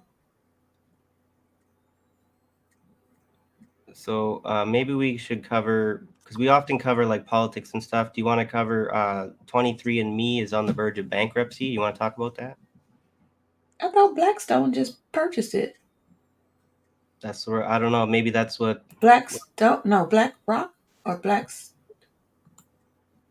All right, let's read the article then. So let's here. What is this reference? I'm not your guy, pal. That must be a movie reference. What's that? Oh, Mastermind. Well, And yeah, I Sean. don't know. So 23andMe is on the verge of bankruptcy. It may be too late to delete your genetic data. One of those moments for people to tell you, "I told you so" again, right? In short, even if you delete it, is it? Did you read the fine print? Like, is it really gone? well, everyone wants to just know who their believes that they're going to learn who their ancestors were or whatever. Like that was a bit of a salesman tactic. Whatever. Do you even Oh. can you even rely on the data in the first place? But then you're Look giving them. before you. So go ahead. I just want because it's from South Park, Canada. Yeah, I never I really thought you watched would that. know that. You never watched that? Oh, It you seems missed so. out, Michael. I might be a little bit snobby with some of these TV shows. They're a little too lowbrow Oh for me, no, right? you got to binge watch that. It's because South Park is annoying to me, or whatever. The voices and Oh, the cartoon, like the style of cartoon, wherever, and oh, like Family Guy too. Like there's kind of some of these shows, American Dad. There's room for critique here. Okay, there's no reason to be putting these shows up too high on a pedestal. Some of them are pretty good. Okay, like oh. it's Well, interesting I how thought it since was we've always funny. got these predictions seem to be coming true, but it's like, Yeah, yeah, and sorry. I forgot to tell you. Black Life told me to tell you that conference is full of Canadians. She told me to ask you about a scandal. Oh, what's this? I'll ask you when you finish. Okay, I missed it. Sorry. I gotta pull it up. Okay, so let me just read this little article here a bit. Yep. Can you make it bigger? Yep. So this, in short, popular genetic testing company 23andMe is facing bankruptcy and may sell the genetic data of its 15 million customers. Users have the option to delete their data, but the company can retain it for 3 years. Data that's already been sold to researchers may not be able to be deleted. What's Oh, they're next? about to sell all that shit. Don't believe anything that they're saying right now. Your data is completely already fucking gone. It's Whatever. already gone. You get it back, you get a copy. Okay, so 23andMe's co-founder and CEO is attempting to buy the company's remaining shares to take back control. Oh, share buybacks. That's a lovely fucking thing that we've never heard about before. Got no problems with it whatsoever, whatever. The company's going bankrupt, however, it should not be coming. It's dead. It should not be coming back to life. There should be nobody getting any more money out of it, whatever. There's no such thing as financial responsibility in this fucking West, right? So No, right? not at all. But can we look up? Okay, maybe they that is the after Blackstone purchased it, like it was either Blackstone or BlackRock. So maybe what they're doing is they purchased it, they're selling off all like maybe making sure they sell off all the data so they could keep it, and then they're dissolving the business. I don't know. maybe the earlier announcement was that BlackRock was considering buying it and hadn't quite finalized anything, but we'll have to see. So Blackstone. I'm sorry. Blackstone agrees to buy Ancestry in $4.7 billion deal. that's a different company, though. So, right, Blackstone is a different Ancestry.org. company than BlackRock. You're right. Ancestry.org is a different company than 23andMe. But it's interesting to see Oh, that, I'm sorry. Okay, yeah, okay, that these okay. companies are Sorry. floundering right now. The bubble is popping, whatever, that people had believed that you can get that you can trust these companies with your confidential data, whatever, and learn about your Oh, ancestry. That kind I of, put I in think that wrong whole thing. thing was just a fucking snake oil salesman tactic, whatever. Like, Okay, so I apologize. 23. I put in 23 ancestry. That's why. it's not it's not that there's some accuracy to the technique, I'm sure, but the problem is how far back you're gonna be interpreting the extrapolation of the data. So you're gonna act like it's reliable to claim that you know who your ancestors were 10,000 years ago based on this little piss test or whatever. I find it stretches incredulity, you know. But let me read here a bit. Megan says Blackstone is consolidating data for BlackRock. I don't know. That's something I have to look into. Yeah, well, I'll get all black-pilled and dystopic if I start to worry about what they're doing with all our data, or whatever. At the most we can do, I think, at this point is do our best to poison pill the information they think that they're getting from us. Do your best to hide who you are, or whatever. I don't know. That's kind of bad advice in a psychological sense too, because you can't really be yourself if you're trying to hide who you are behind a mask. So, but yeah, Yeah. it's not very safe to just Um. be out in the open with these kinds of predators. So last month, um, 23andMe independent directors quit board over unsatisfactory buyout plan from the CEO. So I'm trying to see where. All right, I just gotta get this fish Okay, is go now ahead. Go ahead. cooking. Oh, I gotta okay. I get thought it you were into going to her read. food bowl. Okay, I'll read then because I was. But if you're gonna No, no, no. make Go me wait ahead. here. All right, let me just get this out. She's bumping my elbow because I didn't actually put the fish in her food bowl yet. Yeah, go ahead. Take care of the baby. But no, I'm saying Take care let of me Beth. read this because I should have. I'm being an asshole really to both the audience and the dog, or whatever, by not having just fed her before the fucking show. So I apologize to everyone. But when I learned this week the company 23andMe was facing bankruptcy and may sell its customers' genetic data to the highest bidder, I had three thoughts. They have my brother's genetic data. Can he delete it? Why didn't we see this coming? The rise and fall of 23andMe is a story for our age, a time of the tech backlash when many are reassessing their formerly relaxed and trusting relationship with big tech. It's a story of a Silicon Valley fairy tale that's crashed down to earth. From celebrity, much like AI at the same time, go figure, whatever. From celebrity spit parties to the verge of bankruptcy. 8 years ago, in what now seems like an act of reckless naivety about my brother, 23, blah, blah, blah, personal story, the U.S. $150 test would give clues to our suspected ancestry and potentially prove itself useful by flagging any genetic health problems, potentially be useful for its eugenic properties, whatever. What could go wrong? Looking back, July 2016 was the height of widespread techno-optimism before many of us properly understood the risks embedded in the new digital technology. This is a good time for me to pause real quick and shout out INN. Go check out the Politically Homeless podcast. Mad Crab and Snow Himbo just did a recent episode about technocratic, rise of the technocratic right wing or whatever with Elon Musk and stuff. And it's basically, this is probably why I'm covering this right now, right? So we hadn't Shout out yet to caught, INN. yeah, shout out to Indy and everybody over there. So we hadn't yet clocked how social media algorithms could radicalize users, or that targeted advertising was remaking the internet into a data collection racket. Actually, there were plenty of people who were sounding the alarm, but they were treated like lunatics.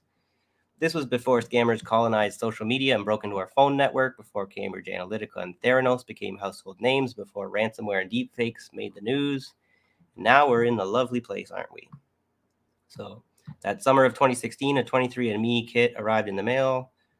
My brother's San Francisco address, he spat in a tube and sent it back to the company, which was then valued at $1 billion, one of Silicon Valley's hottest startups. And this is how it ends. Everyone wants to hear the story when it's nice and attractive and promise. But let's hear when they fall on their face, right? Where's the short sales? 20, 23andMe's co-founder Anne Wojcicki had recently divorced Google co-founder Sergey Brin. Definitely no insider trading going on here. The company extracted my brother's DNA from the sample and, through a process known as genotyping, identified it as unique genetic sequence. He shared the results with us, which contained few surprises, and then we mostly forgot about how we gave away way more information than what we got back for it. So, Megan's in Pettyville with me. She said, "Abby, great pet owner, eh?" yeah, I'm gonna take my last little moment to go pop out here. It's about feeding your pet. Yes, it'll take just a moment if you guys just wanna talk to the chat and catch up on what, but I'll be right back. Yeah, I'll talk to I'll catch up with the chat. See what's going on in here. Yeah. Mitochondria. Oh, I hit the wrong one. Right, Wolfie. Mitochondrial DNA says we're all related any damn way. So why can't we just do better? Let's do better, people. Be a global citizen. That's what we're striving for. Let me see what else is in the chat. Not much, actually. A lot of random stuff. What is up with white women and horses? Where'd that come from? That was random. That was very random. I just saw this article about this woman broke up with her boyfriend. She had this horse since she was 3 years old, and he killed her horse as revenge. Isn't that awful? Man, that's awful. Okay, let's cue up the next one. Yeah, I should have highlighted what to really cover in that article, because this is these people, whoever write these articles, always got to waste a bunch of time writing all kinds of whatever personal, like they do in the in the speeches, those campaign speeches. I once met a person named such and such, and let me tell you their story. I don't need no feel good stories. Tell me what you're gonna do. Yeah. Give me the information. Let's take a look at this part. Reading the fine print. It turns out the terms and conditions my brother signed gave 23andMe remarkable powers. Who would have thunk? One clause of the privacy policies allows the company to share his de-identified genetic data with third parties, regardless of your consent status.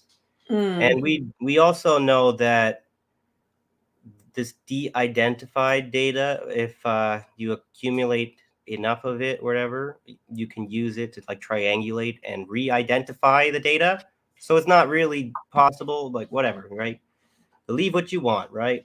So Jan Charbonneau, a researcher with the Center for Law and Genetics at the University of Tasmania, says it is very likely the data had been sold to big pharmaceutical companies.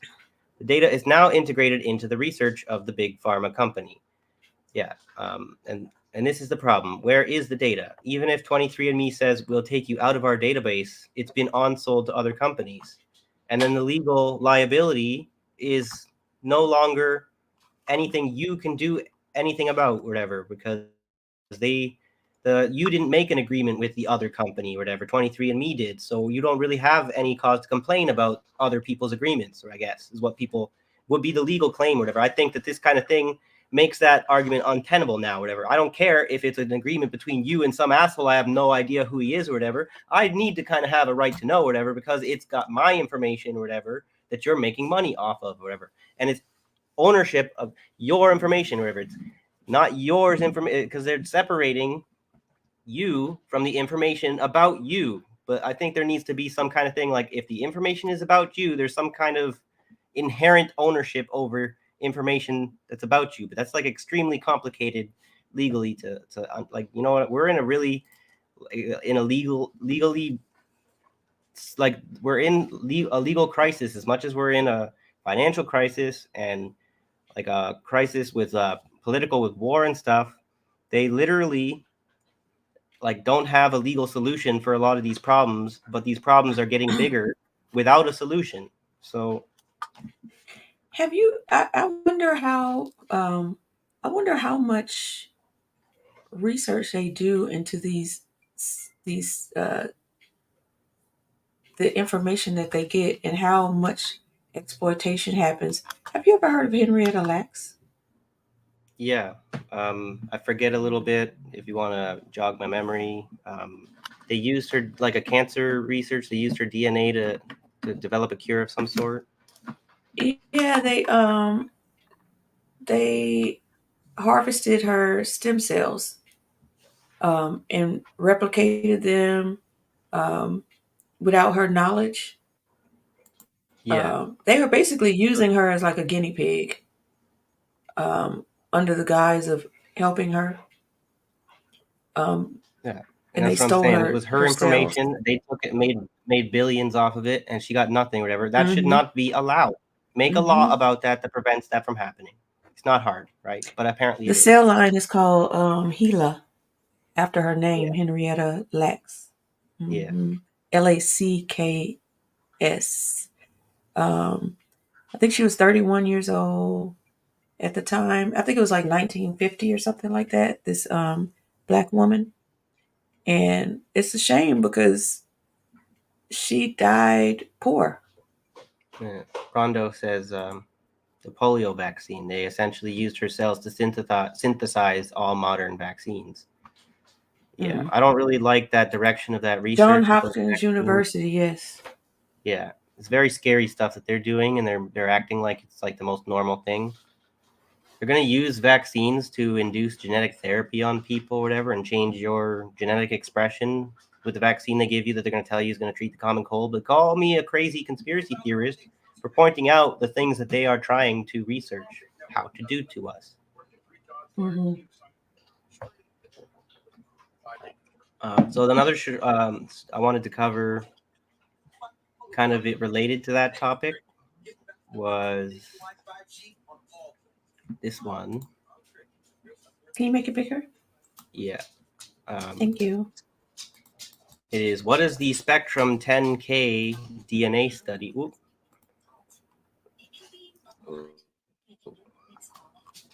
So can you read it I hate again? this Wait, what MSN is? website, but then this is where what is the There Spectrum it is. 10K DNA study into autism and why are autistic people concerned? So this is if Jack's still there, study that's going on in the UK. Autistic advocates have expressed concerns over a University of Cambridge study over fears that the research into genetic and environmental factors that contribute to the well-being of autistic individuals and their families amounts to eugenics. So I wanted to cover this because I'm always on to looking for anything to raise a red flag about with eugenics that I see in our modern society. And one of the things about Right. autistic people that's going to get me in trouble for sure is that everyone wants you to be very liberal about how we treat autistic individuals and stuff, and not be too critical. Much like with the LGBTQ discussion, just be idealistic about it and just believe when they tell you that this person has what they say that they have, kind of thing, right? So I think that when I learned that, I'll share this one briefly, whatever. When I learned the origin of the word autism, I was immediately concerned. I'll have to make this one bigger too, because we should not still be using science of eugenicists. And this Eugene Bleuler, was a eugenicist. Okay, so autism is kind of eugenic science, right? Unless the eugenicist came up with a diagnosis that was not eugenic but was valid science. That seems to be what they're hinging on, but it's kind of like a really bad diagnosis in the first place that they just kind of like they have a terrible foundation for this diagnosis, and they built all kinds of you can build whatever you want into a theory that's flawed from the beginning as long as people don't question it. So I'm saying, how real is an autistic diagnosis or whatever? Because there's a lot of problems like when you analyze it from a scientific perspective, like as to how to prove your theory, right? They have work to do to prove that autism is the real thing, right? And then there's been a lot of research that they're very confident that they've done so, but there are still a few dissenting voices. I can show you also. I mean, there is a rise in autism. There's no autism epidemic, but there's an autism diagnosis epidemic. So that is the alternative, like the challenging narrative that never gets talked about, because if you are critical of autism as a diagnosis, or sometimes is seeing that it may be misapplied half the time kind of thing or whatever, then you're an anti-science or whatever, bigot or whatever. You don't want to have respect for neurodivergent people. I am one of those fucking people, so you don't really get to like treat me like I could basically be one of these people that eventually they end up changing my diagnosis to autistic because they should have caught it a long time ago or whatever. But I'm basically one of these schizo assholes, right? So go ahead and put this label on me. I disagree with it, right? So, but getting off track. Well, there's like some markers that are physical markers that are common in many autistic people, like physical markers. Now, don't get me wrong.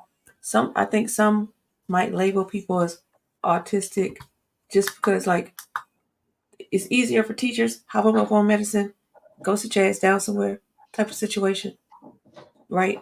But there is no doubt that autism is more prevalent now than before. Some of it due to misdiagnosis, some of it due to yes. we need to do some research and figure out why the fuck that is, because there is it all the estrogen they're pumping into our food? Is it the over vaccinating and over something I had learned about was circumcision. Childhood trauma has been associated with autism, right? Go figure. When you circumcise a baby, you kind of turn them into an autistic person when they grow up half the time or whatever, right? Correlation's not causation or whatever, right? But that's something worth keeping in mind, right? As far as like the reason why I feel to be extremely hostile towards the idea is it's genetic. I think it's biological determinism, like genetic determinism. It's known to be problematic and dismissed as anti-scientific or pseudoscientific by real scientists. So I'm not just some guy in my basement saying this or whatever. There's people who say that when you're being overly biologically deterministic with your theories, wherever you're trying to fit the data to a preconceived notion, whatever, more of like a philosophical point of view as opposed to a scientific approach. Okay, so you're trying to claim that these genes that you looked at in a microscope make this person a retard, basically. But people forget that the diagnosis that word autism, the word they used to use, they don't use it anymore, but that's the people that were part of the group of people we're talking about, whatever. So they use the diagnosis of Asperger's and autism, the Nazis, to sterilize and get rid of these people, right? Let's ignore that, take their diagnosis and continue to apply it in modern society, all the while finding out that the Nazis are back in Ukraine and Israel, and we're going to act like they haven't been here this whole fucking time or whatever, corrupting our science this whole fucking time. I think we have a lot of soul searching to do, and we need to go through our science or whatever and really tear it all back up or whatever, start from scratch in a sense, because we've been lied to in so many ways. Like, I'm sorry to have to be that person or whatever to question everything, right? I agree, Cobra. I've been around plenty of autistic children. And high functioning autistic children, because autism is a spectrum. So I this is also don't see. Sorry. Do you know so there's this Dr. Thompson at the CDC. He purports that the MMR, you know how they say the MMR is not a factor in autism, although a lot of parents have said after they got that MMR vaccine, like a few weeks later, their child flipped a switch and became very different.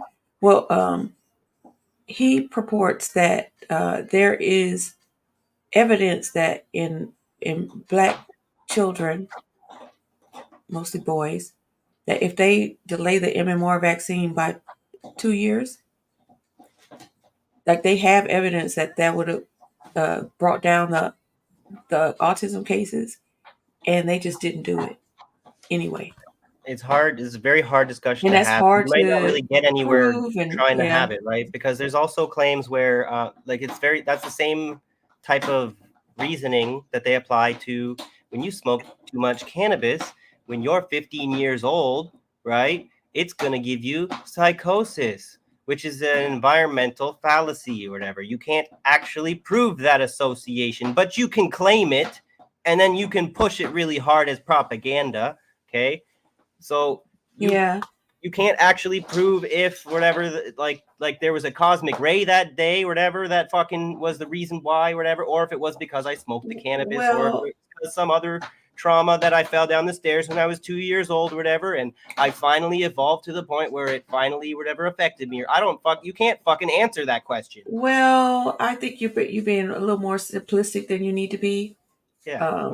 In my opinion, like Megan says, autism and Alzheimer's is a Western phenomenon. You know what else is a Western phenomenon? Like who else said it? And this is just one example of things that we should not be consuming, but is allowed to be sold. Old Man Barker says red food dye number 5. There's Right. so many things that they're allowed to put in our food that are banned in like everywhere else. But because of capitalism, like they really just don't care. Well, I have to clarify. I've not actually been diagnosed with autism. I'm saying I wouldn't be surprised if they misdiagnosed me with that in the future or whatever. But as far as why I would say that, like, the word itself, like the actual meaning, because I like to do this philology stuff, look at the origins of the words. It means self. So we're talking, like, if you're trying to be literal about what the word is, what we're saying is you have selfism. Your problem is selfism. You're too absorbed in yourself, and this is your problem, right? It's already making a judgment that the behavior is problematic or whatever, when it's maybe just idiosyncratic. So and the reason why I say they could potentially change their mind or whatever, say about the autism thing, I spend way too much time alone, right? For whatever reason. And so maybe there are that could be a factor too. tendencies that they feel uncomfortable. Why is it? Is it normal to feel comfortable around people or not? Right. This is one of those things. It's a little bit confusing. We're not the right people to ask these questions. But I don't know. Kill your egregores is here. Hi. Yeah, we're being poisoned, and then they come up with these fancy titles for it and stuff. It's like now it's about like, as materialists, we want to. It's like our science is that there's a material cause for things as opposed to an idealistic whatever figment of our imagination to explain it away, right? But then there's such a thing as biological determinism that gets in the way of our materialistic approach.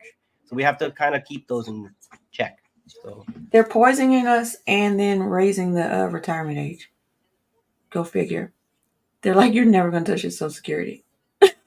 So don't even think about it. So it's like they're stealing money from you every which way. So yeah. Let me see if I'm trying to hear this advertisement about your voting score, but I've been hearing it all damn day, and now that I'm waiting for it, it won't play the shit. Isn't that crazy? What am I? How do I feel about Elon Musk? Is the question. Mastermind says Elon was born on third base. And that's like that joke where who's on first, you know? Yeah. Well, I think how do I feel like? I don't think he was born on third base. I think he was born owning the team. And when I say team, I mean slave workers by proxy of his father. I think he's a colonizer. And I think that he's playing like he's so smart, and he just bought companies. That's all he does. He has enough money to buy companies. I mean, one thing I wish I wish people would understand is that making a lot of money or having a lot of money is no sign of intelligence. It's no sign of intelligence. You don't need to be smart to do it. Like, yeah, you don't need to be smart to be born filthy rich and make investments. I mean, let me win the lottery. I'll get up there and act like I'm a genius too. yeah. No, I won't. I'll still be down to Maybe earth. there might be something to be said about some people would be more rational than others with that kind of money or whatever. But I just think that if like really smart people have said a lot about how money is like just this abstract thing and that's not a good thing, that we have such a reliance on this like imaginary thing that's treated like like the reification that I mentioned earlier. That is the problem with money. But then you're so smart as to ignore the entire problem of the reification of money and just treat it as a concrete thing or whatever, and take the benefits of ignoring the actual problem. That doesn't make you smart. That makes you an asshole as well as fucking retarded, right? I gotta stop using that word, And, right? and remember, the world is a stage. Like, the more elusive you look, oh, he must be a genius because look at how he behaves. Like he's got a little quirkiness. He probably doesn't even act like that in real life. Like that could be a show. We don't know. Have we ever met him? No. But what I do know about him is he hoards wealth. Like what he spends his wealth on, that man could end homelessness if he really cared. All of them. There's 8 men that own as much wealth as the rest of the fucking world. I don't know why they don't like literally. If I were the person 8. who had enough money to end homelessness and go down in history as a person who did it, why wouldn't you do that? If you've got an egomaniac, narcissistic, whatever, you don't want to be the person who's remembered by everyone as the guy who fucking saved everybody. What the fuck is wrong with you guys? Like, I get Because what they do is they build memorials for themselves, libraries, um like Pulitzer, he was a fucking maniac, but that fucking the Pulitzer Nobel, Peace Prize, Alfred like Nobel, that's yeah. the antithesis of who he was as a human being. But There- nobody knows that because they have basically whitewashed history so they go down in history as something better than what they really were. That's why they have like all the Koch brothers have all these museums, all these university, like all this crap that's just surface level, but you're not doing anything for people. Bye, Mom. Enjoy. Megan says, Abby, we could have built and staffed 9 hospitals, 400 beds each for the money we gave Ukraine without referendum. Yeah. Right? We could have. There would be people still alive today. In Israel, Yeah. like we could have. There's so many things we could actually have a true infrastructure country. Everything's falling apart in the country. Our country's starting to look third world. I ain't gonna lie. It's not looking good around here. Oh, I could have got my reparations for what we gave to Ukraine. Yeah, I should intellectually challenged. The R word is such a cruel word. Come to think of it, not sure that intellectually challenged is much of an improvement. This is kind of where I just fell back on the old word because we're just using nice words to continue being eugenic, so it doesn't really make any difference to me. But I don't think we should be. I don't think you ableism. should use that word. It's internalized ableism with me or whatever, where I get people treating me and calling me a retard, and like after a while or whatever, if you don't have the empirical evidence to back it up, whatever, you just have your confidence in yourself to say, no, they're wrong. I'm smart and they're stupid. I'm big and they're small. You know what I mean? So yeah, let's stop being so cruel to each other. This is the problem, even in leftist spaces. We can't get as much done as we could if we weren't being so goddamn intellectually abusive towards each other. But when you've gone through it or whatever, there's that trauma response or whatever. When someone tries to pick a fight with you or whatever, you gotta just defend your street cred or whatever. So we abuse each other because we got pride. So what do you want? Like, I wanted to learn. Apparently, Kill Your Egregores wants to say something, but YouTube won't let him post a comment. Yeah. Well, XD says our retard got replaced with brain dead. Right now, there's always a new way. Or whatever you come up with, you tell people they're not allowed to say something. They'll just say it a slightly different way, right? So there's a I don't lot more. know. For me, like there's some words for people that you should avoid, because historically using that word was a way to dehumanize them so you could abuse them. And retard is one of those words. Well, that's what we do, right? We're wanting to dehumanize and abuse the ruling class, right? Because they've pointed these word Yeah, weapons. but then make a word for them. Don't use. Head, right? But make a word for them. Don't use. I'd rather make a dehumanizing word specifically for them.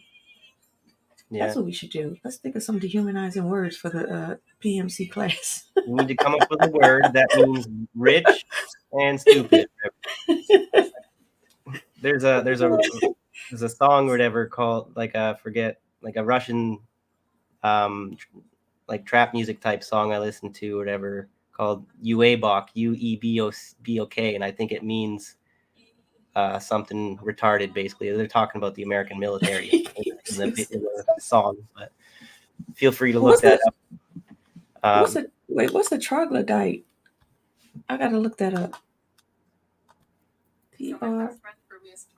A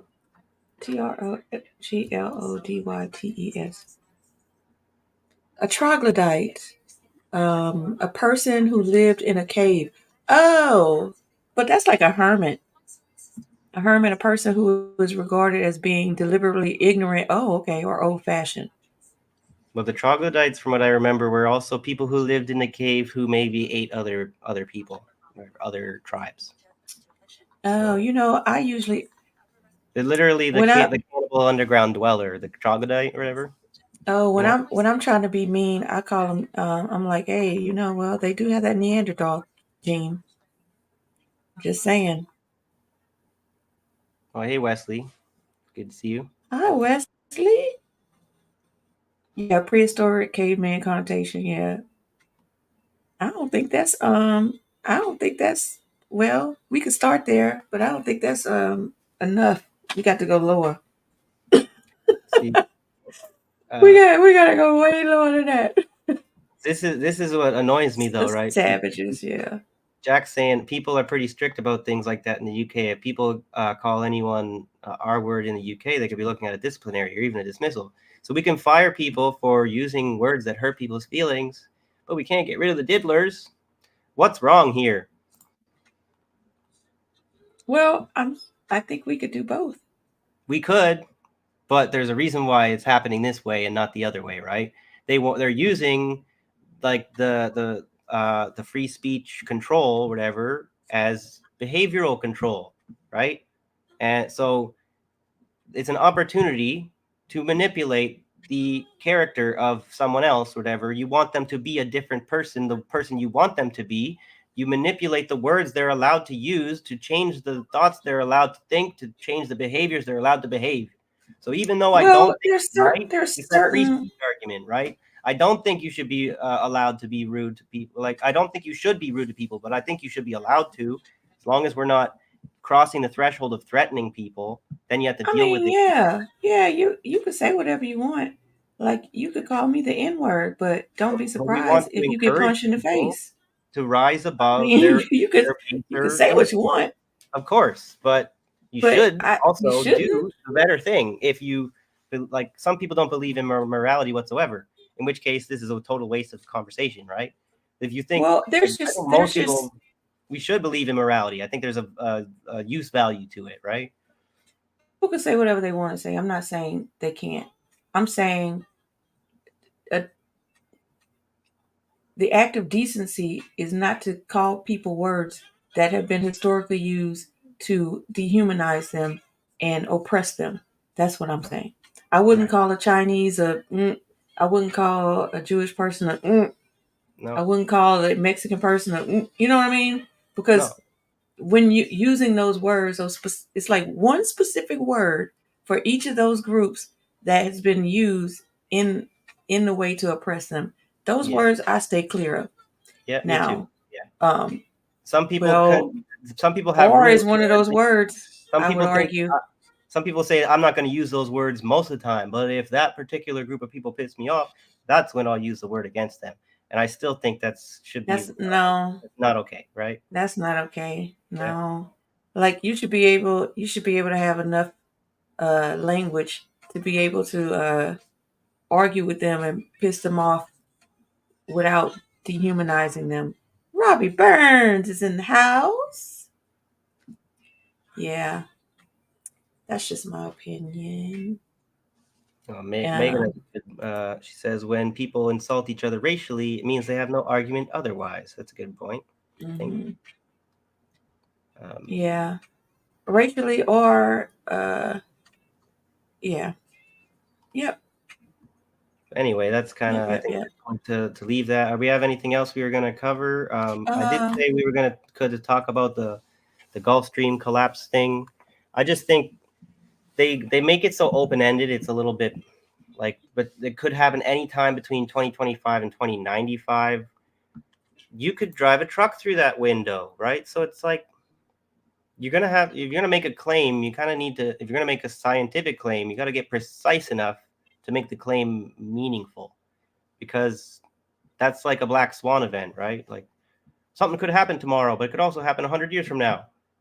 What did you tell me? Nothing.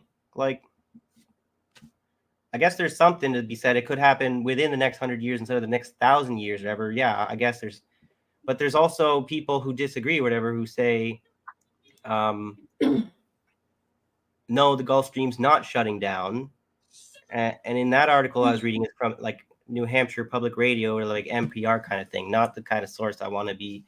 I'm going to trust them on the climate, whatever. But they reference the IPCC, which is what we're told to believe when it comes to the climate change stuff. And the IPCC tells you not to get your fucking panties in a bunch about the Gulf Stream collapsing, because it's, even if it does, whatever, like sputter, like gets weaker, whatever, it's not going to collapse entirely. That's not how it fucking works. Okay.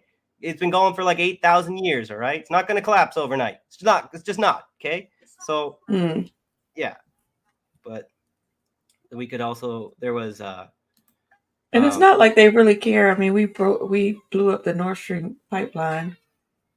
So, like, if you really cared about the environment, that would have never happened. So let's not kid ourselves here. Yeah. Well, there's there was also the other thing to mention, just to be fair, whatever, to not be a climate denier. The system that moves water around the Earth is off balance for the first time in human history, right?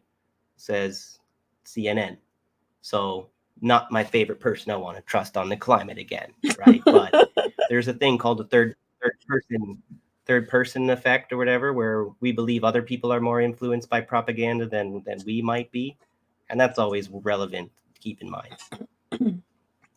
That we are all just as susceptible to propaganda than everyone else, or whatever. None of us have got superpowers to avoid it, whatever. Although some of us maybe do more education into what it actually is to be able to avoid it better. But yeah, educated people can be just as susceptible to propaganda as ignorant people. So that's correct. Fear comes in many forms, Mastermind says. So, kill your egregore. Right. So I'd love to look into that. He says, I mean, oil doesn't mine itself, so that's a new for the environment. Yeah. I don't even disagree entirely with the CO2 argument. I just think that for them to pinpoint it so precisely, whatever, I think that like it's really hard to factor in how much the sun is responsible for the warming and how much is coming from human beings, because it's not a 1+1 thing. It's an extremely complicated science. and there's only so much data that we can collect or whatever. Like people talk as if they know so much about the ocean. We really don't have enough technology like in the ocean measuring data for us to be able to make the predictions we want to. We have quite a bit of data trackers out there and stuff, but the world is fucking huge. Like people don't really understand. It's really hard. Like we can't picture $1 billion in our mind. It's the same thing. We can't picture the size of the earth properly to be able to understand the scope of the problem we're trying to talk about. So Yeah. Jacqueline says, why fearmonger about climate change or the environment if no one is going to stop big corp and governments from getting away with their environmental destroying shenanigans?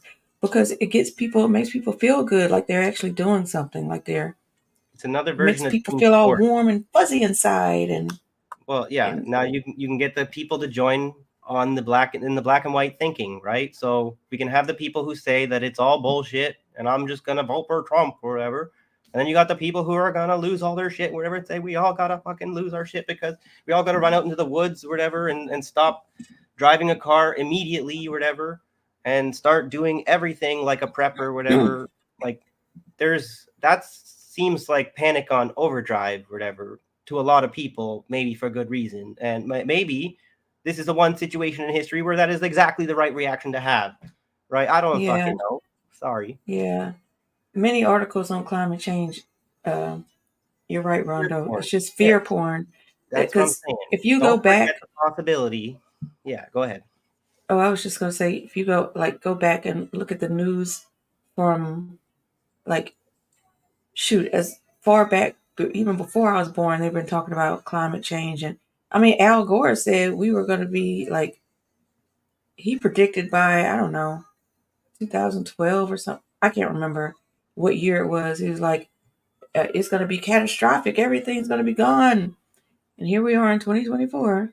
Well, they used I mean, to fearmonger that the world was going to like turn in, like we are going to get hit with an ice age, or whatever. Everyone's going to freeze to death.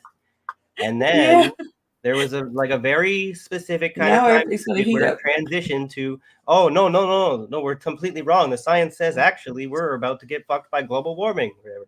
And it Yeah. was like you know, like what, you got a fucking, Which one is it? it's a pendulum, it's a seesaw, whatever, the way that they do with their propaganda, right? They're playing us for black and white thinking, I'm pretty sure, but always shoot the guy in the middle, right? The comedians are in the house. Bad Cookie says, oh, okay, I was hoping that was the voting ad. Bad Cookie says that it's okay, Abby. Elon, he's a genius. He'll fix the climate. Mastermind says it's an inconvenient truth. That was his that was the name of his documentary, right? Inconvenient Truth. Al Gore. What an asshole. Yeah, I can't Al believe Gore with his private planes full of lawyers. I can't believe how effective it was that he was one to come out with all that documentary about the ice shelves collapsing and stuff, but it came from Al Gore. Then anyone want to criticize that? No, Yeah, don't. yeah, it came from Al Gore. What did Yeah, I say? like fucking oil. No, I'm just making a joke where it's like Oh, people didn't make the okay. connection that Al Gore of all people was sounding the alarm like he's no tomorrow about climate change or whatever.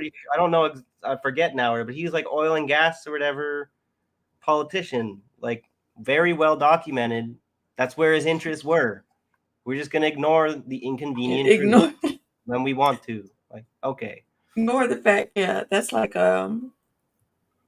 listening to Dick Cheney talking about threats, axis of evil. Or He's or Halliburton. Like, huh? like David Attenborough and what's her name, the monkey lady or whatever, what's her name now? I forget, whatever.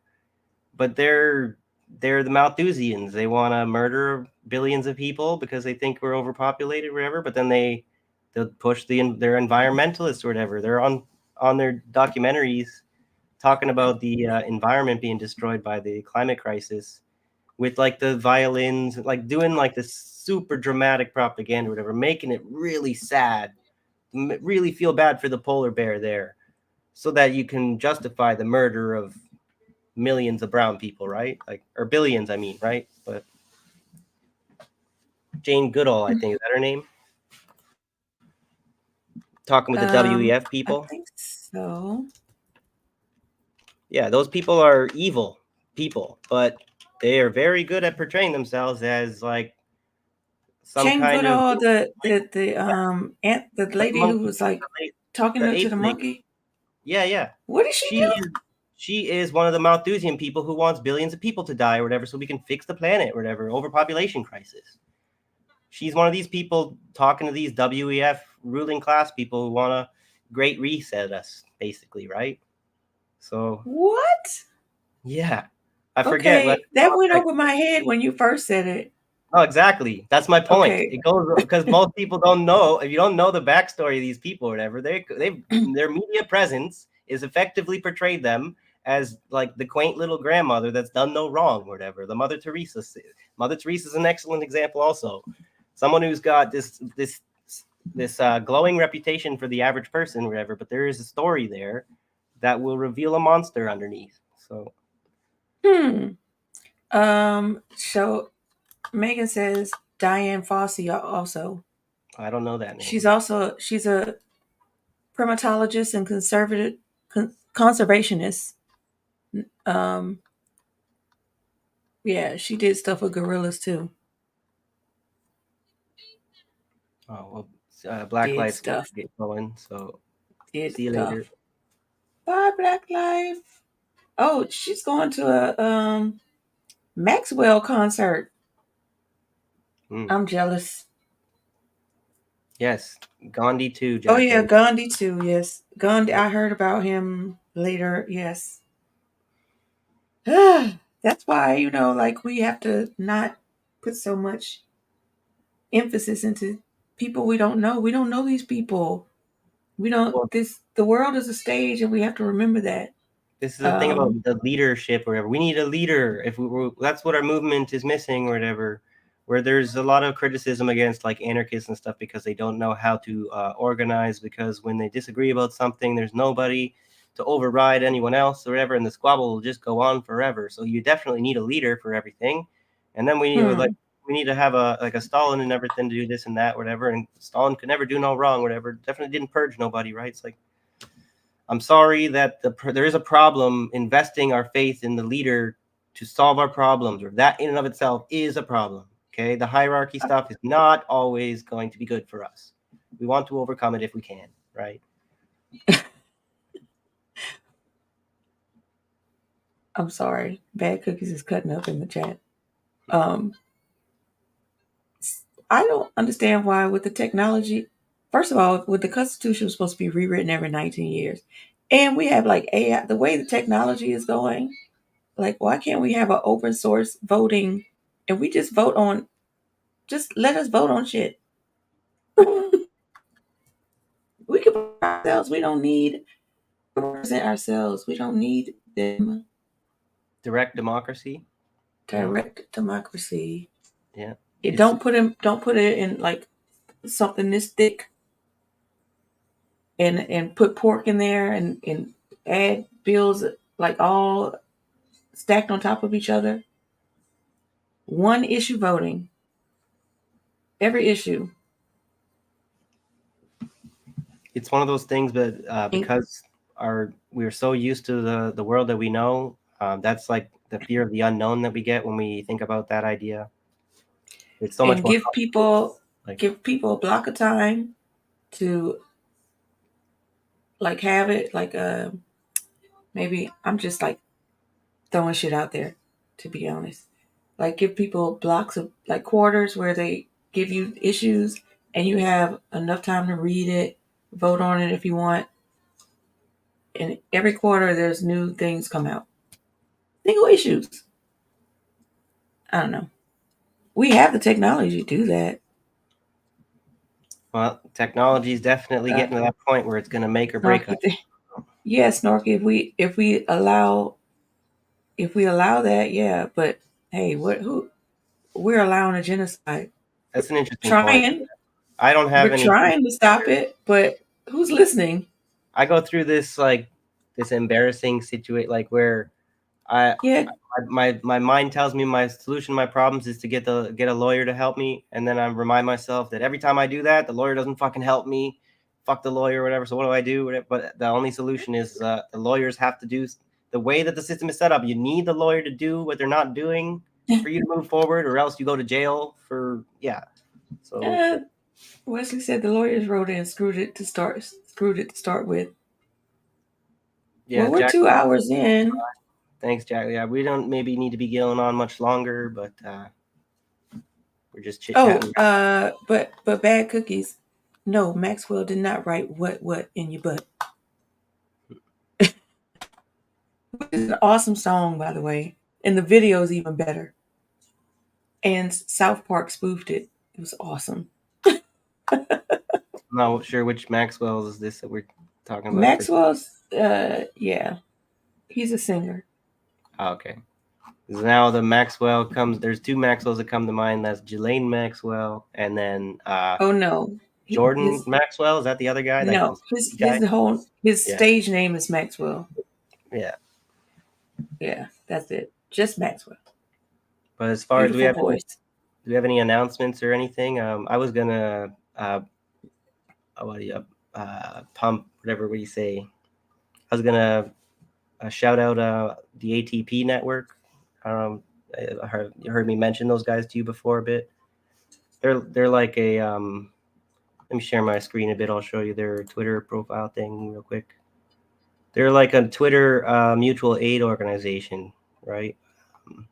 So if you guys have any mutual aid, somebody who you wanted to get some help for, like Shonda with her what do you call it? Her cancer problem. I was on one of their watching their show last week or something. I asked them to shout out Shonda, and they did whatever to their viewers. So hopefully they got a few donations, right? But just to let you guys know, they got a YouTube channel too. So I was thinking maybe we could ask them if they wanted to come on one day, but either way, I just thought it was time that I let anyone know. If you guys don't know about these guys, feel free to follow them if you would like. It's at ATP Network 247. So on Twitter. Yep. I think that's it.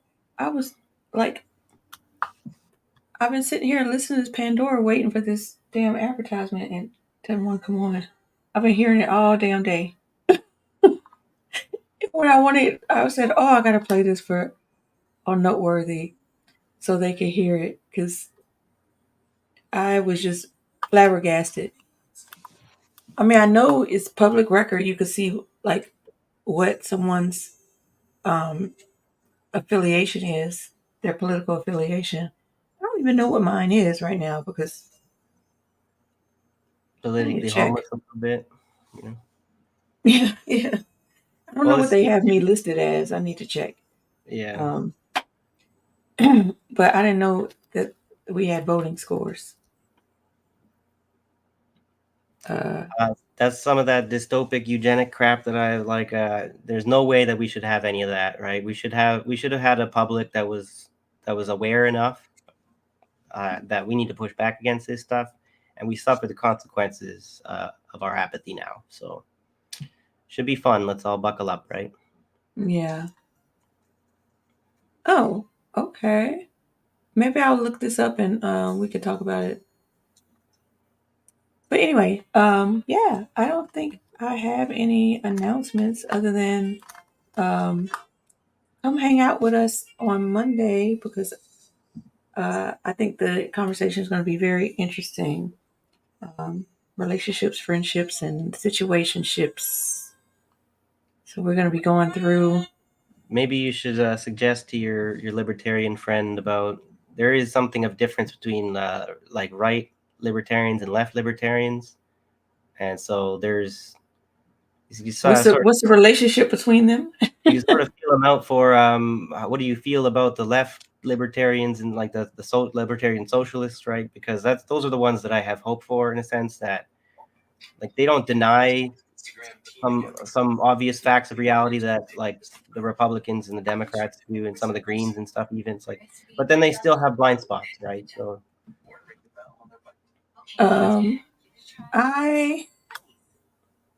I think he's more like because the right libertarians are kind of libertarian, conservative, like right libertarian. Yeah, the right libertarians are kind of fascistic. Okay, so a lot of yeah. Hopefully, that's between you and him, right? So, I mean, between us and civilian discourse. Yeah. He doesn't mind talking about it. Well, there's to shout out another show wherever the skeptical leftist. There's a Canadian anarchist in Alberta with I don't know where he is in the States. There's he's got a partner co-host who's a libertarian socialist from the States or whatever, and they do a show together. It's like anarcho-communism kind of, like anarchy meets communist kind of. So he considers himself like a council communist, and I actually find that idea has a lot of merit. When what we're talking about, like direct democracy as opposed to centralized democracy of like the Soviet Union style that still has that hierarchical approach, the alternative would be more of a libertarian socialist or mentality where we're doing this council communism where we participate in a democracy or whatever, and the workers' votes are what the policies are and not some elected bureaucracy, but there's criticisms there. There's a whole discussion that needs to take place. So, Yep. For another night. We got to get out of here. Yeah. Sorry to hold you guys up. We I got guess to get out of here. Right. So, thank you everybody we missed you last week, but we're back in full effect. We'll be back for Civilian Discourse. Black Life will be back. She's coming back Sunday, so she'll be there Tuesday. She has an art project to unveil. It's pretty cool. And then Thursday, Tin Rabbit Bad Cookies on Wednesday at 8 p.m. Central at the Tin Rabbit Podcast. And then back here again on Thursday for Noteworthy. Yeah. I hope you guys have a wonderful weekend. I've been working so hard, I haven't been able to see anybody in the chats in the internet sphere. But it's good maybe to get offline, like some of us should be trying to do. And Yeah. get out there in the real world, like people have been online telling us to do, and all that, right? Well, my real world has been in a house by myself painting. It's not that. Well, not by myself. Me and my boss. So that's not that real, but it's better than just being at home. So yeah. Have a great weekend, everyone. Thank you so much, Michael. And I guess we'll see. Do we have something to leave out on? I didn't exactly. I had those 2 videos. That's all right. We'll just play the music. Get on up out of here. We love you guys. Thank you for watching, everyone. See you next time. Well, I messed that one up. Hold on. Let's take 2. Yeah, that was. We love you guys. See you next time. Thank you so much for watching. See you next time.